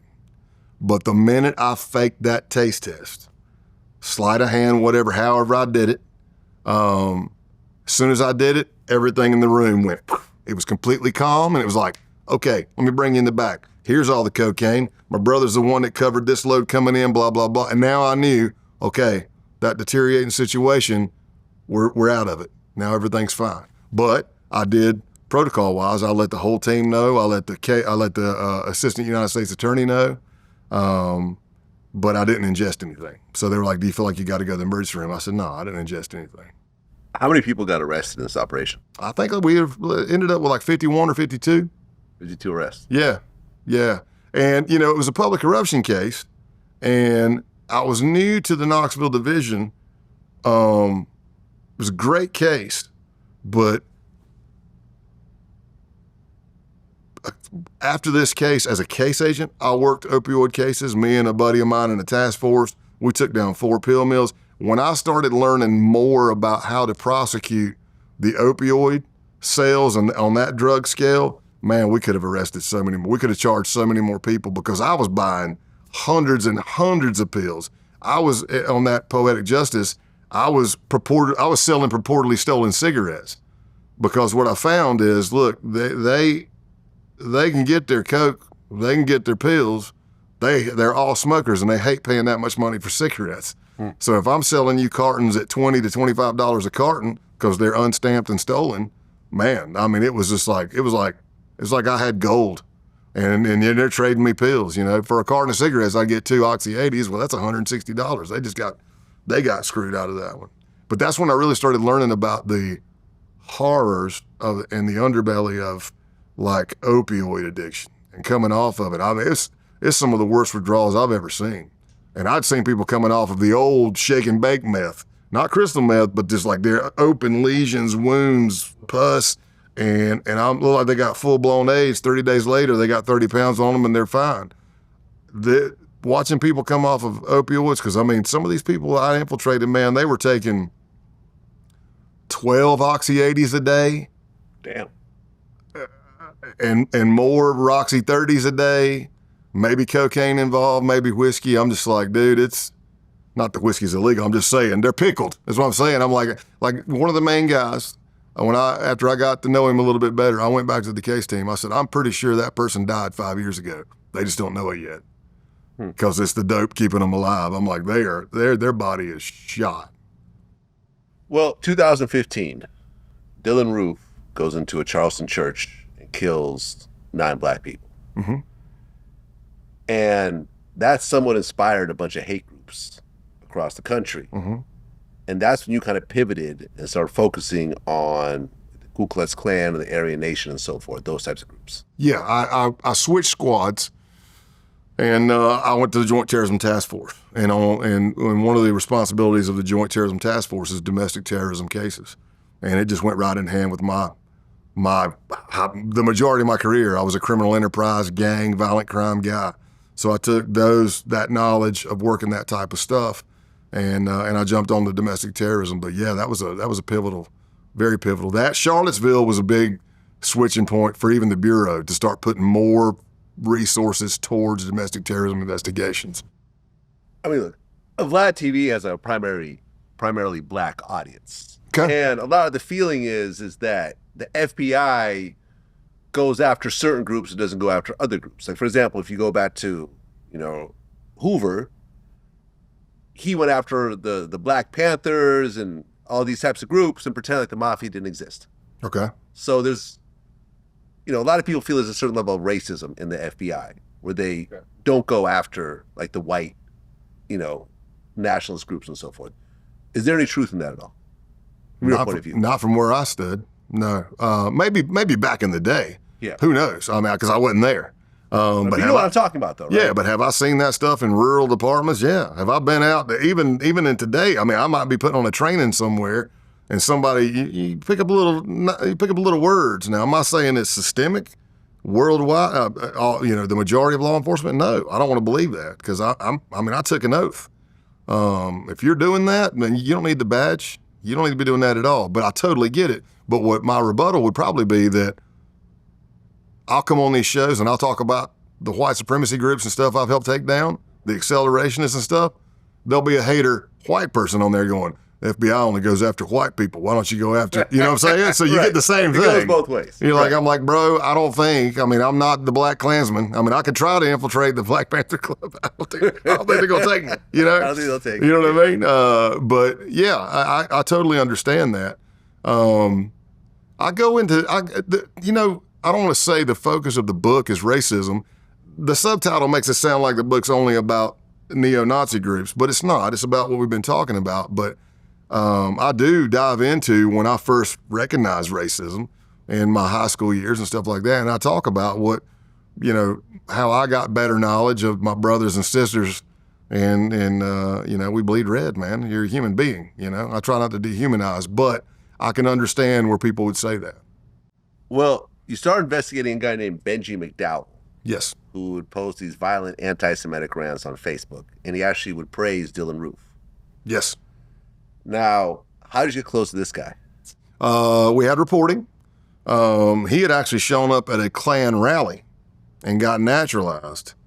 But he was so radical. Naturalized? Yeah. What does that mean? Funny story. It's in the book as well, because I got naturalized. I didn't even know what the hell was happening. I infiltrate. I go to the Klan. I'm out in the field. I'm being blindfolded. I'm walking around with a bunch of people. The blindfold comes off. Everybody's hugging you, and I'm going through my head. I'm going, so that was called a naturalization. I wasn't thinking immigration naturalization. So you joined the Klan? Is that what you're saying? Yeah, undercover, yeah. Okay. Yeah. I'll be careful how I word it. Right. Back when I was in the Klan. Right. For the job. But, so you get naturalized. You get brought in. Now, once you're naturalized, now you got to pass a K-Uno. This is just the Klan specifically. You have to pass a K-Uno test. You can pass K-Duo, K-Trio, K-Quad is the highest. And you get fitted for your robe, and depending on your position, robe and hood, and depending on your position, it's different colors and this, that, and the other of the robes. So you have a Klan robe? No, I was being I got measured, and I was being fitted, and they were making it, and the case agent for that case crapped the bed. So that case just went away. So I never got my robe. Okay, but you were dealing with the Klan. Yeah, for a case that I'd infiltrated them. So Benji had gone to a rally as well, and he had gotten naturalized. But Benji was posting such radical stuff that other white supremacists were reporting on him. Okay. So let that sink in. White supremacist says, look, I'm a white supremacist, but this dude, y'all need to do something about this one. And they were like, but what about you, And that's the problem with domestic terrorism statutes federally. There isn't one. There's nothing. You can walk out in the street right here where we're at, and you can walk out in the middle of the street and say, I hate all, insert racial slur. You can say, I hope all, insert racial slur, die. That's not illegal. That's First Amendment protected speech. But are you going to do something in furtherance? Are you actually going to try to hurt somebody? And that's where we have to stay vigilant and come in. So back to Benji. Okay, so now you're working with Benji, and he actually has plans to do a terrorist attack? Yeah, he wanted to shoot up a synagogue. He had already picked out a synagogue. He had already knew that they had a family day coming up. I went to meet him. He believed that I was a longtime member of the cause, which would be white nationalism cause. I think for that particular case, he thought I used to be an Aryan Nation guy or was still that way. Of course, I look like a biker and everything, but which there are some crossover with bikers and white supremacy groups, certain ones. But Well, right, because for example, you can't have a black Hell's Angel. nope, you can't have a black outlaw either. Yeah, so is that all the same thing with all biking gangs? No, because the Banditos got Hispanics in it. The Mongols have Hispanics in it. Ha. So, But what about black members? I don't know about Banditos. To my knowledge, I've never seen a black person in the Banditos or Mongols, but black biker gangs do exist, and they do coexist and get along, like Outcast. Outcast is basically 1%er club meets gangster disciples, Okay. and they ride. That's interesting. And there's some big violent dudes. Yeah, I mean, I've interviewed guys from the Hells Angels. The way they explained it to me was that because there's so many Hells Angels locked up in prison, is that when you have race riots, you have to get on the side of your race. So if you have In like prison, a yeah. black, yeah. So if you have a black Hells Angel, they don't know what side to be on. That's the way he described it. Not really? That's painting it with a broad stroke. I mean, it's just the way it was created. That's their bylaws. You know, you got the double lightning bolt, but does that mean they're full-fledged white supremacists? Yeah, I mean, that's a No. Nazi symbol in a way. Yeah, but I mean, are they going out and lighting crosses in front yards? No. Are they assaulting people because of their color? Not that I've seen, but it could happen. I mean, who knows? Not just in my experience, I'd say no. Yeah, I mean, the interview I'm talking about is Charles Pee Wee Goldsmith, Okay. who was a former Hells Angel leader. Yeah, and it depends on the chapter too. Even though you've got the big club and you've got your rules and you got your bylaws, I mean, one chapter could be super violent, and then 5 minutes away in another chapter, they could be like a bunch of old dudes that have full-time jobs. Maybe they already did their time. They just ride. So you actually stopped Benji McDowell from doing the attack. Yeah, so Benji, he believed that I was a person who had been involved in the cause the whole time. My first meeting with him was very tough because, as we spoke about earlier, entrapment issues. He kept telling me, I've got the heart, I've got the heart, I've got the heart. He was a felon. He'd already been in prison. I got the heart, I just don't know how to do it. I just don't know how to do it. Well, I can't coach him. I can't lead him down that path. So I'm telling him, I'm like, man, I can't tell you what you want to do for the cause. I'm not telling you what I did or have done. But what I'm telling you is if you need something, I can get it for you. So you need a bomb, I got that. You need a grenade, I got that. You need a pistol, whatever, however it was worded. But I was trying also to, there's a couple of things I was trying to do. Slow him down and make sure we got the ticket. And when I say that, what I mean is like if it's a murder for hire and you are soliciting me, you're trying to hire me, Scott, to go kill somebody. I want to make sure that Vlad is only talking to me. I don't want to leave that meeting and think that you may be going to solicit other people. We want the ticket because we got to make sure we're keeping everybody safe. Mm-hmm. So that's kind of what I was going for with that too. And he had told me that he had already been locked up in prison and all the locals knew him in this county he was in. It was near Myrtle Beach, South Carolina. Actually, he lived near Conway, but going towards Myrtle Beach. And I kind of pointed out to him, I'm like, well, if you're that well known here, why would you want to, if you're saying they watch you, they know you, wouldn't you want to maybe do it somewhere else? So when we left the meeting that night, I briefed up the team. I'm at the hotel bar because my flight's the next morning to go home or whatever. And he calls me, Benji does. And he says, I liked what you said about the locals knowing me here. He said, so I'm going to look for something a little farther out. But in the meantime, you think you could hook me up with a 40? And I didn't miss a beat. I said, yeah, what do you want? Glock, Sig? What's your flavor, man?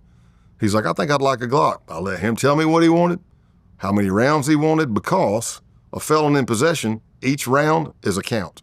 So if you have 45 bullets, that's 45 counts of felon in possession, right?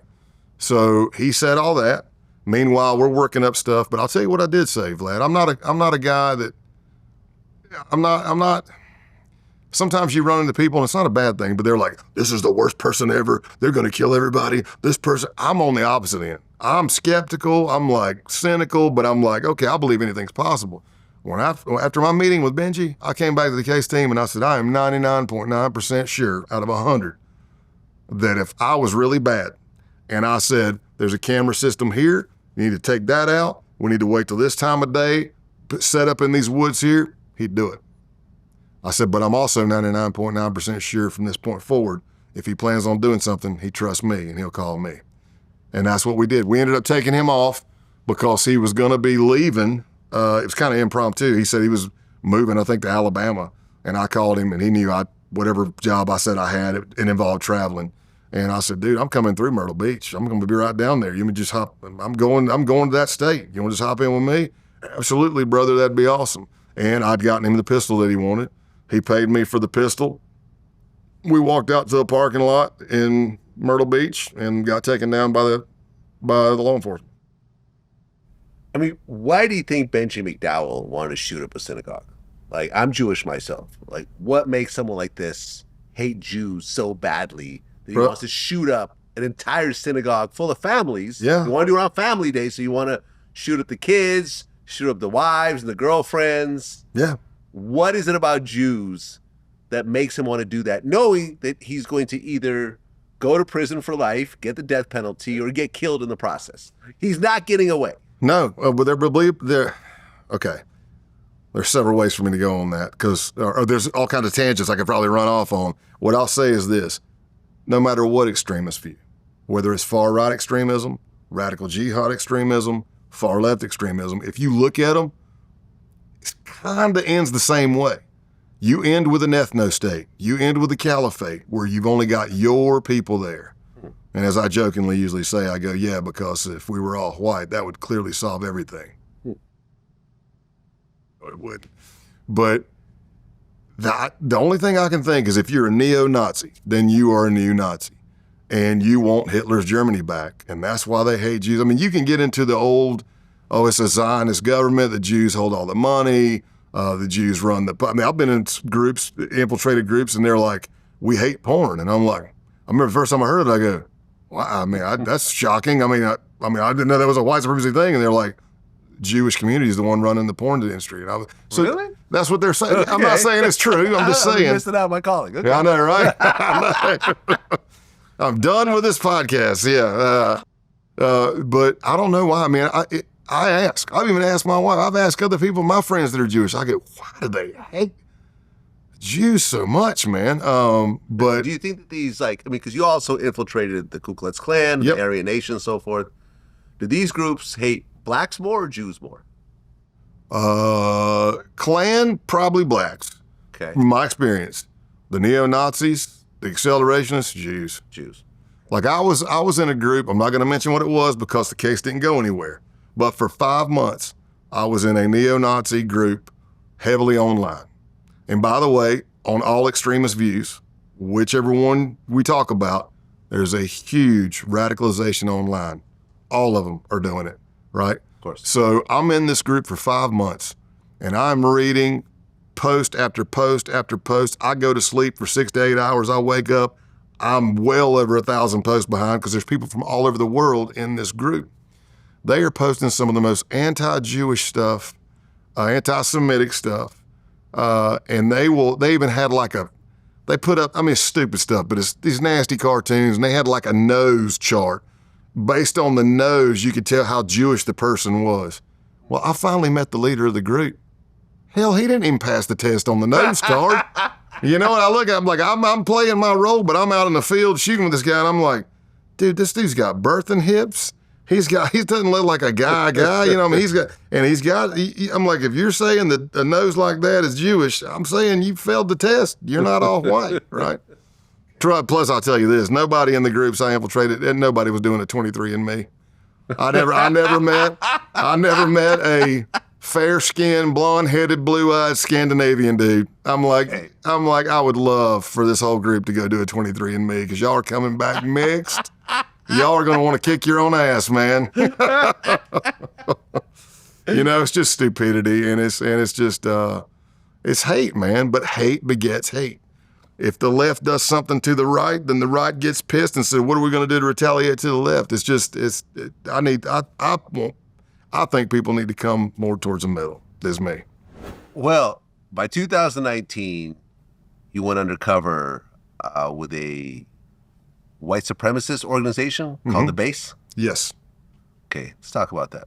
So this is where the educational part starts coming in. And I lay this out in the book, and the way I kind of say it, I mean, I just taught this block the other day at a police academy. When people hear white supremacy, generally in America, they think hoods, robes, the KKK.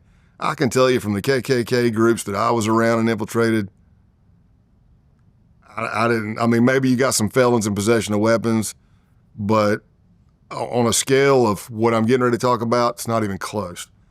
Accelerationism around 2018-19 was considered cringe by a lot of white nationalists. You had Adam Waffen, you had the base, and that was pretty much it. But 2 to 3 years after that, if you're in these dark web apps like Telegram, Riot, Threema, Wire, 4chan, 8chan, 12chan, whatever they're on now, Gab, you will start seeing that the majority of white nationalist groups are now accelerationists. And this is scary because I'll explain to you what an accelerationist is. An accelerationist does not believe there's a political solution to save the white race. They believe that society is going to collapse on its own or from man-made events, and they want to speed it up, hence accelerate it. But their belief system they call siege culture. James Mason is a longtime white supremacist, wrote a book called Siege. Don't go buy it or try to, because you'll probably show up on the FBI's list. But it's basically a lot of interviews. I was about to Google it. Yeah, no, well, you can Google it. No, you can Google it. You know, yeah. All right, I don't want to get just say I'm Scott Payne researching. Yeah. But it's called Siege, and it's basically a bunch of interviews, and he puts it together in a book. But this guy idolizes like Charles Manson, other satanic stuff. But the big thing, the shift is, look at Charlottesville. You had everybody marching down the street with picket signs, yelling racial stuff, and the siege culture does not do that. The siege culture thinks that's a waste of time. You're not doing any good for anything, and you're making yourself a mark, a target.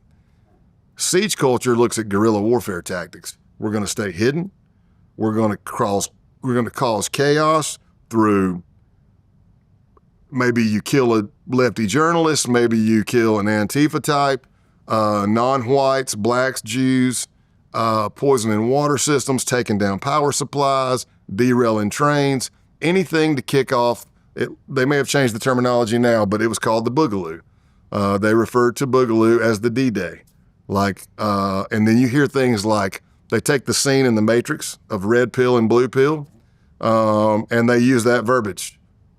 If you're red pilled, you're a neo-Nazi, you're an accelerationist.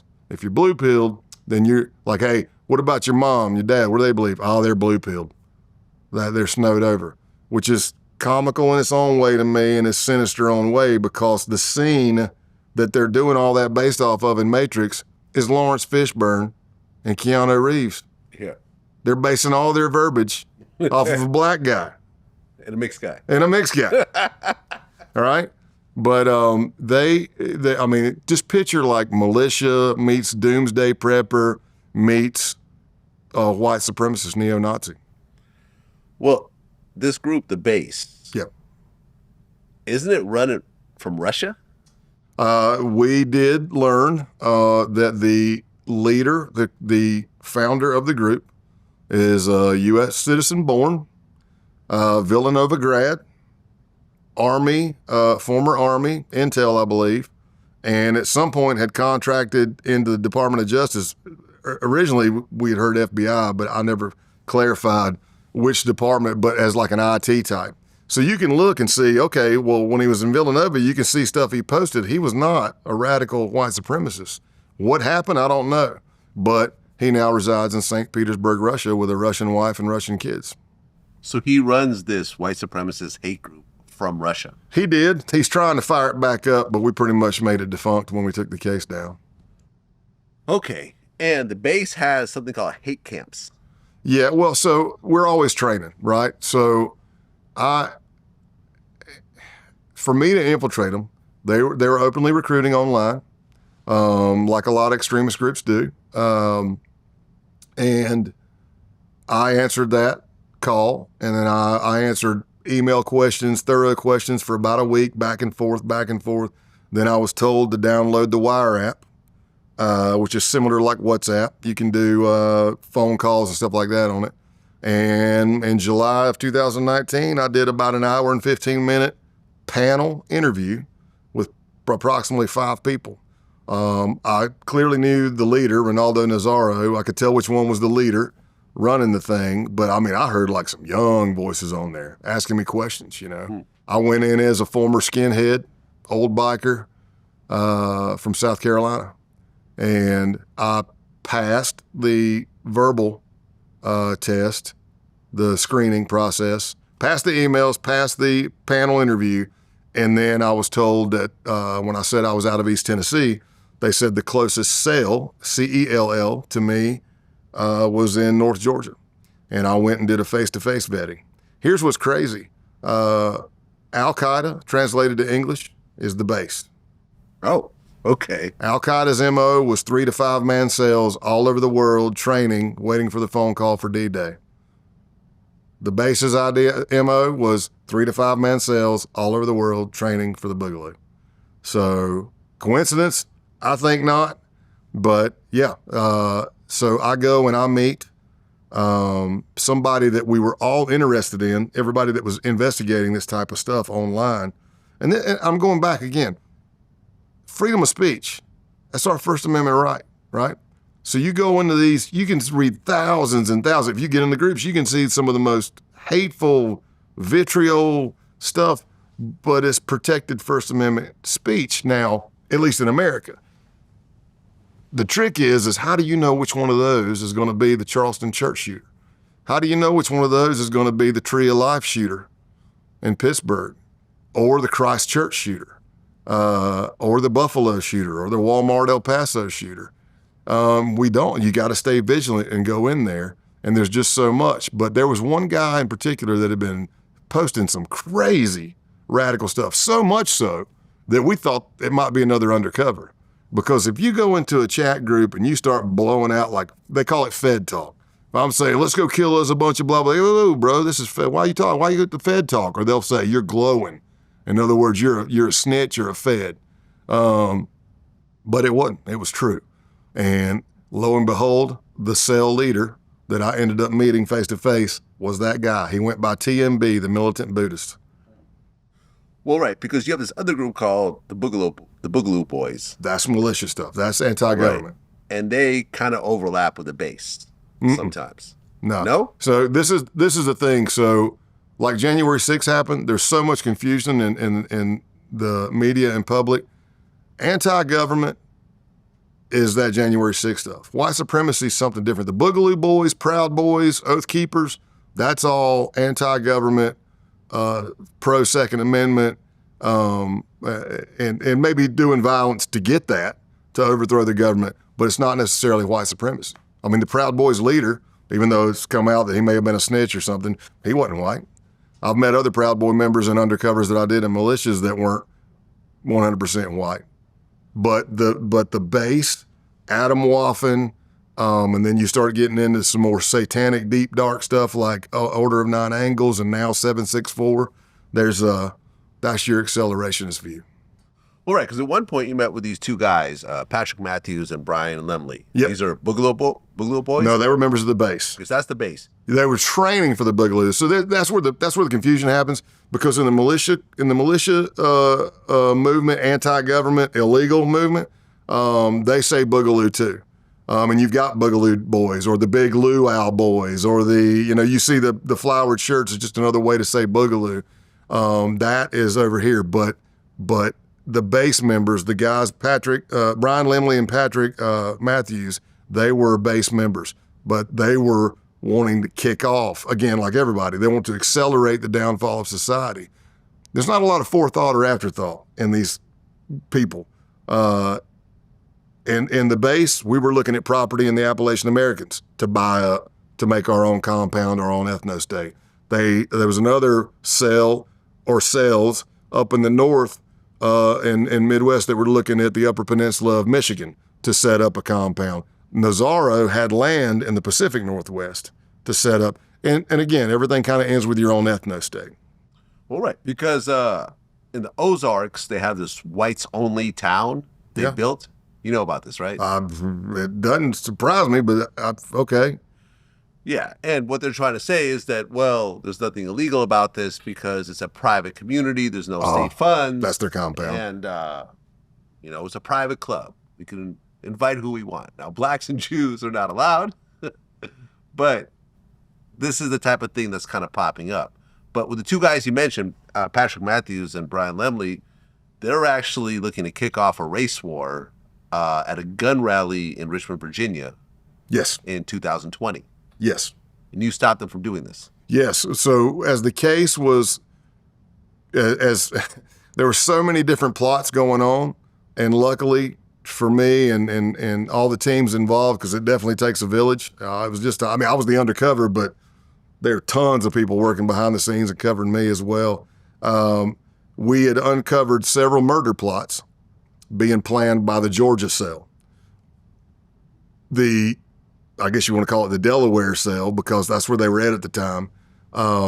Pat and Brian and some others were thinking that, what if that is the kickoff of the Boogaloo, that gun rights rally in Virginia? What if that's the kickoff? So imagine case teams and us as law enforcement trying to figure out, okay, how do we slow this down?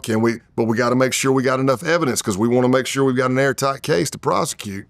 And all that was coming down to the wire. Like, okay, when do we take it down? When do we not? And we had learned of several murder plots of the Georgia crew. And we had learned that Brian and them were planning some pretty bad stuff. And the Baltimore, FBI Baltimore, the case agent and the assistant United States attorney up there, man, they kicked butt. They did a wiretap on Pat and Brian's apartment. They had got an apartment next to them. And the stuff they were intercepting, I'd heard them say plenty of crazy stuff. I spent a lot of time with Pat. Pat would just say, he would get teary-eyed and say that when the Boogaloo happens, if you're not fascist, that automatically makes you anti-fascist, and the penalty's death. And he would say, I'm going to give my dad a chance, but I may have to put a bullet in my dad's head. Really? Yeah. He was killing his own dad. More than once he said that. Wow. Yeah. And some of the other ones would be like, I could do it if I had to, but I'd probably ask somebody else to do it because I'd cry myself to sleep every day. And then another one would be like, well, you guys are farther along than me because there's no way I could kill my parents. But yeah, they were planning. Some of the stuff they were intercepting, Brian and Pat doing, I keep wanting to call them by their code names. Brian was Can't Go Back. Pat was Punished Snake.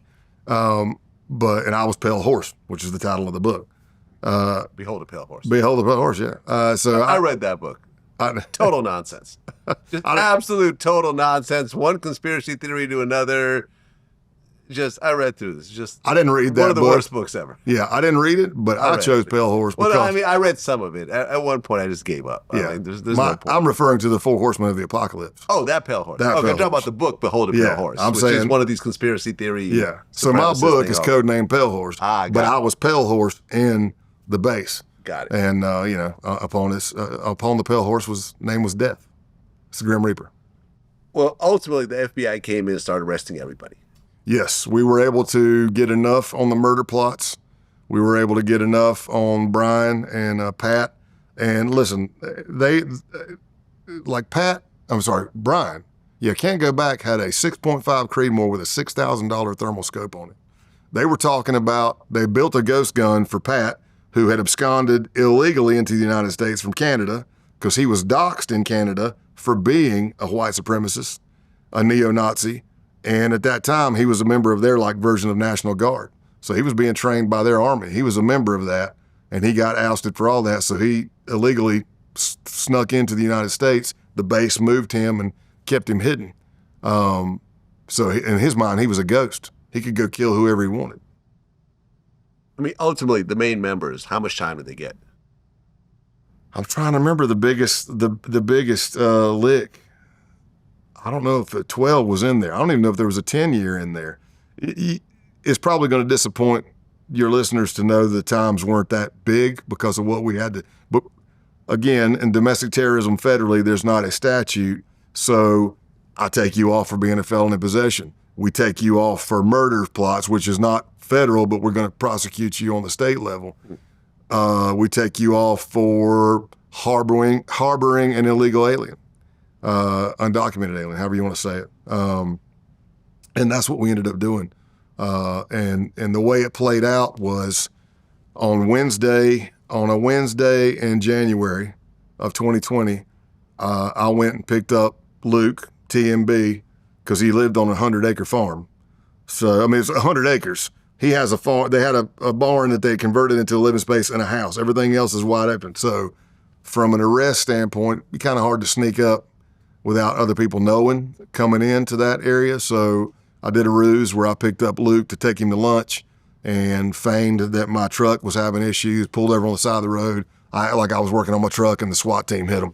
And then we arrested the rest of the members of the Georgia cell, but we kept it quiet because Thursday morning SWAT teams were going to hit Pat and Brian and another member named Eisen. Go ahead. Well, during all these cases that you worked on, you never took the stand? No, everybody pled guilty. Everyone just pled guilty. Yeah. The evidence is the evidence is so overwhelming. As I said earlier, they can claim entrapment, which we'll be able to thwart pretty easy, or they can try to make me look like a piece of trash on the stand. Now, after I retired, there was one guy, first federal case, undercover I've ever had to testify, but I'd already been retired like, I don't know how many years, but there was one base member. I guess they sat on it or somebody didn't prosecute it, and he had tagged a synagogue, and I flew up to Marquette, Michigan to testify against him, and he was found guilty. But all of my undercover cases, pretty much all throughout, maybe at the state level, there might have been one guy that I bought crack rocks off of who didn't plead guilty, and I went to trial. Everything else, everybody's always pled guilty. Well, right, because in 2021, you retire at the age of 50. Yes. You know, when you look at all the work that you did, how many people do you think were busted under your watch? Oh, goodness. I don't know. A thousand? We can get there, yeah, because, I mean, if you're thinking, I mean, thousands, that's a lot. But as a case agent, too, let's just say we do the pill mill case. The first round of indictments was 102 people. Yeah, that's what I'm talking about. Yeah, so, yeah. And as a uniformed cop, I mean, you're arresting people daily. Yeah. You know? But for the big ones, yeah, we can get to that mid-thousand, 500 plus, I guess. I don't know. I never counted, really. Did you ever run into people that you busted? Did you ever have any issues Absolutely. with people? No. I've had some people, well, since the books came out, I had some people start trolling me on Instagram. Right. But I'm talking about like people you know, when you're doing undercover work, did you ever run into those people in real life afterwards? Yeah. When they was like, wow, like you were a cop the whole time. Yeah. How would those conversations go? Really, for me, they've gone pretty good. Like some of the people, even after we locked them up, because once you make the arrest, at some point they're going to be sitting down. The defendant's going to be sitting down with the defense attorney, and they're going to get discovery, which is everything. It's supposed to be everything. There are cases where people have not handed everything over, and they went to crap. It's a terrible thing. But for me, the oath I took, I have to turn over everything in the case. The notes I took, any text messages, everything's discoverable. So they're going to sit down with their defense attorney, and they're going to know, even if they didn't know to that point, at that point, they're going to know I was the undercover. Because you're going to hear the recording, you're going to hear me talking. And yeah, I mean, but there are people I have put in jail, prison, and after they got out, we've reconnected. And I mean, and we're really good buddies. You're friends with people that you busted under. Yeah. Okay. Yeah. Yeah. It's I'd watch your back with these guys, man. Well, I know, right? Yeah. Trust me, I'm not walking around blind, but I mean, some of those relationships you build, they're legit. And it's, I say this, but it's kind of like, I'm telling my age here, but like the old Bugs Bunny cartoon, man. The coyote shows up in the morning, the sheepdog shows up in the morning. Morning Sam, morning Ralph, and they clock in. They fight all day. The coyote's trying to get sheep. Sheepdog's trying to protect the sheep. At the end of the day, they clock out. See you tomorrow. And from my experience, for the most part, that's kind of the way it's gone. It's like, hey, you were trying to break the law. And I've never, like I said earlier, I've said it really briefly, but I try not to dehumanize. Number one, I know I could have easily been that person. Two, Look, most of the people I've ever sat down at a table with, whether I'm at a case agent level or I'm the undercover or I'm a cop or whatever, I'll say, look, man, I'm not saying I disagree with what you did. I'm not saying I think you're a bad person. What I'm saying is you're an adult and you made the decision to break the law and you got caught. And this is where we're at. I'm not BSing you. And that's the way a lot of that stuff goes for me. I mean, the feds have, what, a 98% conviction rate? Something like that. Yeah. I mean, it sounds right. I mean, in my experience, our cases are pretty airtight, man. Right. But you occasionally see people beat the feds. Yeah. Oh, yeah. Like, I remember Murder Inc., you know, that's like Ja Rule and Ashanti. Yep. There was a case against them saying that the Murder Inc. was funded by this drug dealer, and money and so forth. Ultimately, they were found not guilty. Vince McMahon and the WWE. Oh, really? That was an FBI case. Really? On all the steroids and stuff. And He won that? Oh, yeah. Okay. Yeah, they thought Huggin was coming in and was going to testify against. And I've actually, all this is happening right now because of my contacts, my friendships in professional wrestling. When my mayor is Glenn Jacobs, Kane, the wrestler. Oh, okay. Okay. And Right. it's not some hocus pocus. He is brilliant. And he's a very smart man. But the person that was helping him run his campaign when he was running ends up going into TV and movies. They met me during that campaign, and then it's just somebody introduced you to somebody else, and then here I sit. But yeah, that was an FBI case against him. But you were involved in that? Mm-mm. Okay, got No. it. You look at, for example, the Diddy case. Did you Okay. follow that at all? I tried, but then it just depends on who you watch and what they're saying. How did it end? I don't remember how it ended. Well, the way it ended was he was charged with RICO, sex trafficking, and prostitution. Okay. He beat the RICO, he beat the sex trafficking, they got him on prostitution. That's it. Okay. Well, who knows what deals were being cut behind scenes, and a lot of people don't understand that. There's all kinds of stuff going on behind the scenes. I mean, so in this case, the feds technically won, but not really. In Yeah. fact, Kobe's daughter, who was the head prosecutor, got fired right after the whole, verdict. See, that's what I've seen more of that lately, and I probably am Monday morning quarterbacking. I don't want to because I've had that done to me tons, and you're under a microscope. But I have seen. It seems like I see more these days of a federal case being brought with all these charges, and then it just goes to crap once it gets to trial, which I don't understand because in my experience, we wouldn't be charging you unless it was a done deal. Well, I mean, That's the way I built my cases anyway. Yeah, like in my world, we've seen this both on the Fed and the state level. You see these huge cases that are being made into RICO cases where they're not really RICO cases. So, for Yeah. example, Diddy. To charge him the RICO, I always thought was ridiculous. Yeah. He's a musical. He has a real operation. He sells music. He sells Yeah. clothes. He sells liquor. This is not the mafia where you have all these like make-believe Yeah. companies, really...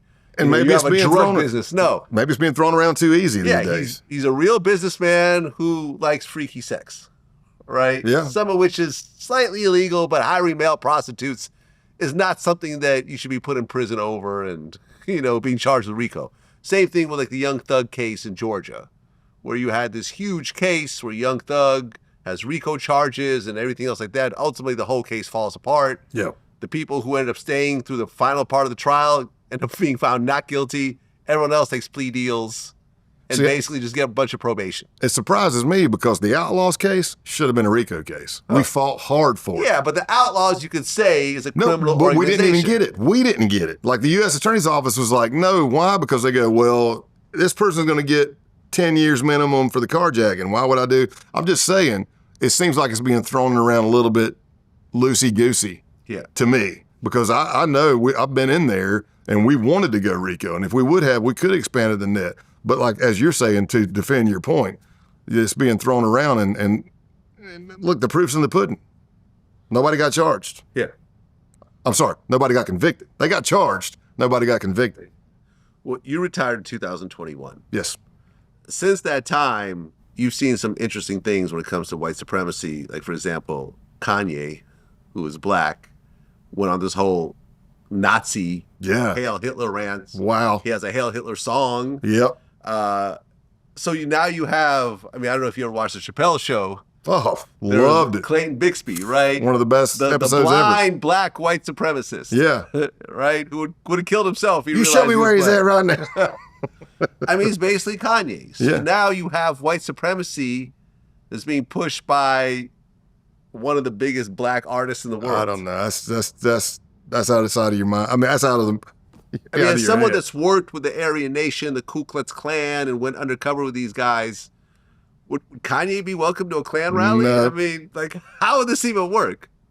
If he was welcomed, it'd be for a certain part, and it wouldn't be to be a part of. You know what I mean? It would be to have something done to you. Yeah, there's no way.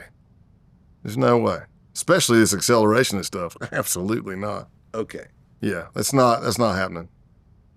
Or you're identifying as a white supremacist? I mean, Yeah. pay no attention to the color of my skin.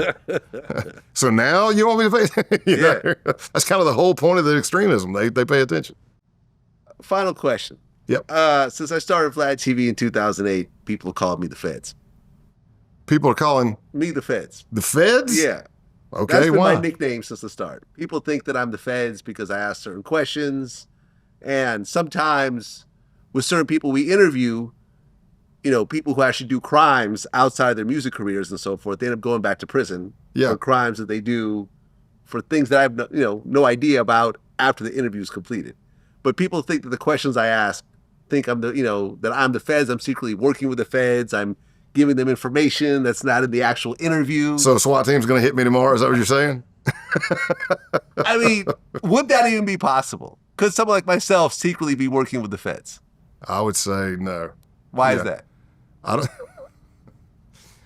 Well, Could I first, be an asset to you in any type of way? No, if you I were mean, a federal agent. So first of all, just the thing's jumping off the top of my head is you're going to put this out there. It's going to be the person sitting here, i.e. me right now, answered all this of my own free will. Right. If I'm speaking it out and it's criminal and then the cops hear it on the podcast and they develop a warrant, that's no different than me knowing you're a convicted felon, but I go on your Facebook account and you're laying on a bed with all this money out there and you're holding all kinds of pistols. All I got to do is put that pistol in your hand. Now, we might want more for your assistant United States attorney, but that's on you. That's not, I'm saying, not you, Vlad. That's on the person that's posting that stuff and saying that stuff if they go to jail for that. Yeah, I mean, you're wearing a wire right now. I am. Yeah, right Yeah. there. It's under your neck there. Yeah. You put it on yourself. And I've got a boom mic facing Right, me. and Yeah. there's a boom mic and there's 3 cameras facing you. So Yeah. you know what you're about to do when Yeah. you talk. I mean, look, the only time that I've ever heard one of my interviews being used in a potential case was the Keefe D case. That's the guy who's being charged with killing Tupac. Okay. You heard about this? No. Yeah. So he had a proffer agreement, so he felt that you could basically talk about the situation. After the proffer, so he's saying you're saying he did the proffer agreement, Yes. which most proffer agreements go, if you agree to tell us the whole truth, what you say right now can't be used against you. Right. That's right usually now. a proffer agreement. Right. Yeah. But then he wrote a book about it, and then he started doing interviews, with my interview being kind of the biggest interview. Okay. And 5 years after the interview, he got arrested by Las Vegas PD, and now he's sitting in jail being charged with being part of the Tupac murder. I'm not going to say that's you at all. That's him. Yeah, that's not even how it works anyway. I don't.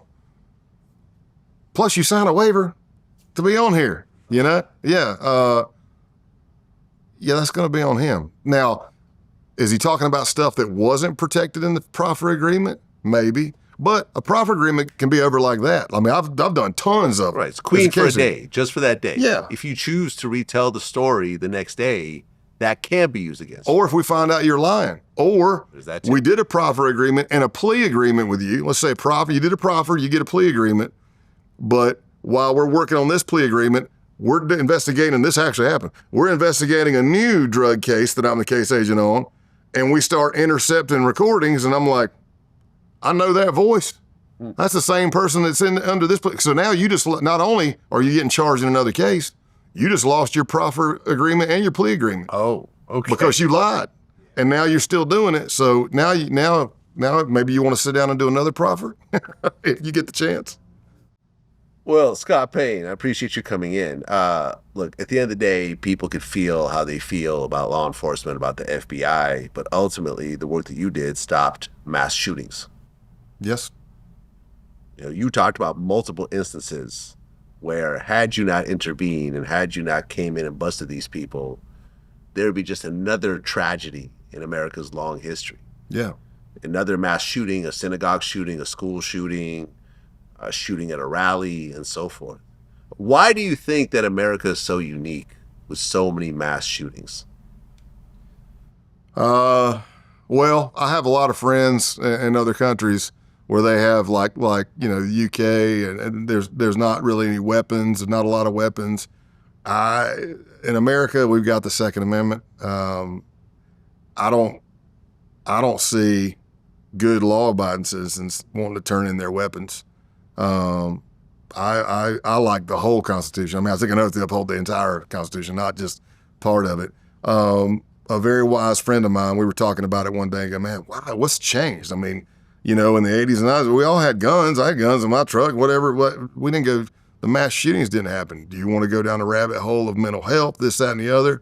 I think we need to take away the opportunity. That came from, like I was saying, a wise friend of mine who goes out and instructs and is a former police officer himself. If you take away that opportunity, then it cuts that down. But there's just so much going on. I mean, when I do these interviews where I'm talking to people, I go, it's very cliche, but if you see something, say something. Look at the base. That dad, after his son got arrested, TMB, said, oh, I thought it was just a phase. A phase. So you got a 21-year-old son who can barely hold down a job. When he does odd jobs for you. Didn't even have a car for most of the time I knew him. And has a kit that he's building for Boogaloo Day. He's wearing the same plate carriers that the FBI wears. He has groups of people coming over all the time training on your land. And you heard the conversations. You walked down there and drank with us. And then you walk into his room. He has the skull of the goat that we killed and sacrificed at a pagan ritual, a white supremacy ritual at a hate camp. And he's got that skull. And on one side of the skull is the book Siege by James Mason, that we already talked about. And on the other side is Mein Kampf by Hitler. You think that's a phase? Yeah. So I get it. In law enforcement, it happens all the time. You see, like my mom wouldn't agree. I'll show you a video. And they go, oh, that's not my little Johnny. My little Johnny would never do that. We're going to have to start being a little bit better at reporting when you see, because look at almost all of these shootings that have happened. Once you start doing the hot wash and start digging and scratching, there were signs all over the place, but nobody reported it. So, yeah, I don't know. It's a tough spot. I don't know. I mean, we can look at demographics. You can say, okay, the most shootings have happened in the places in the United States that have the most strict gun laws. But some people may say, well, the rebuttal would be that those are very condensed areas, and it's not like you're in Montana where everybody's spread out. I don't know. Well, look, if you look it up, the U.S. is number 10 on the murder per capita rate in terms of countries around the world. Okay. Jamaica is number 1, Ecuador, Haiti, Honduras, Mexico, Costa Rica, Puerto Rico, Bermuda, Mongolia, then the United States.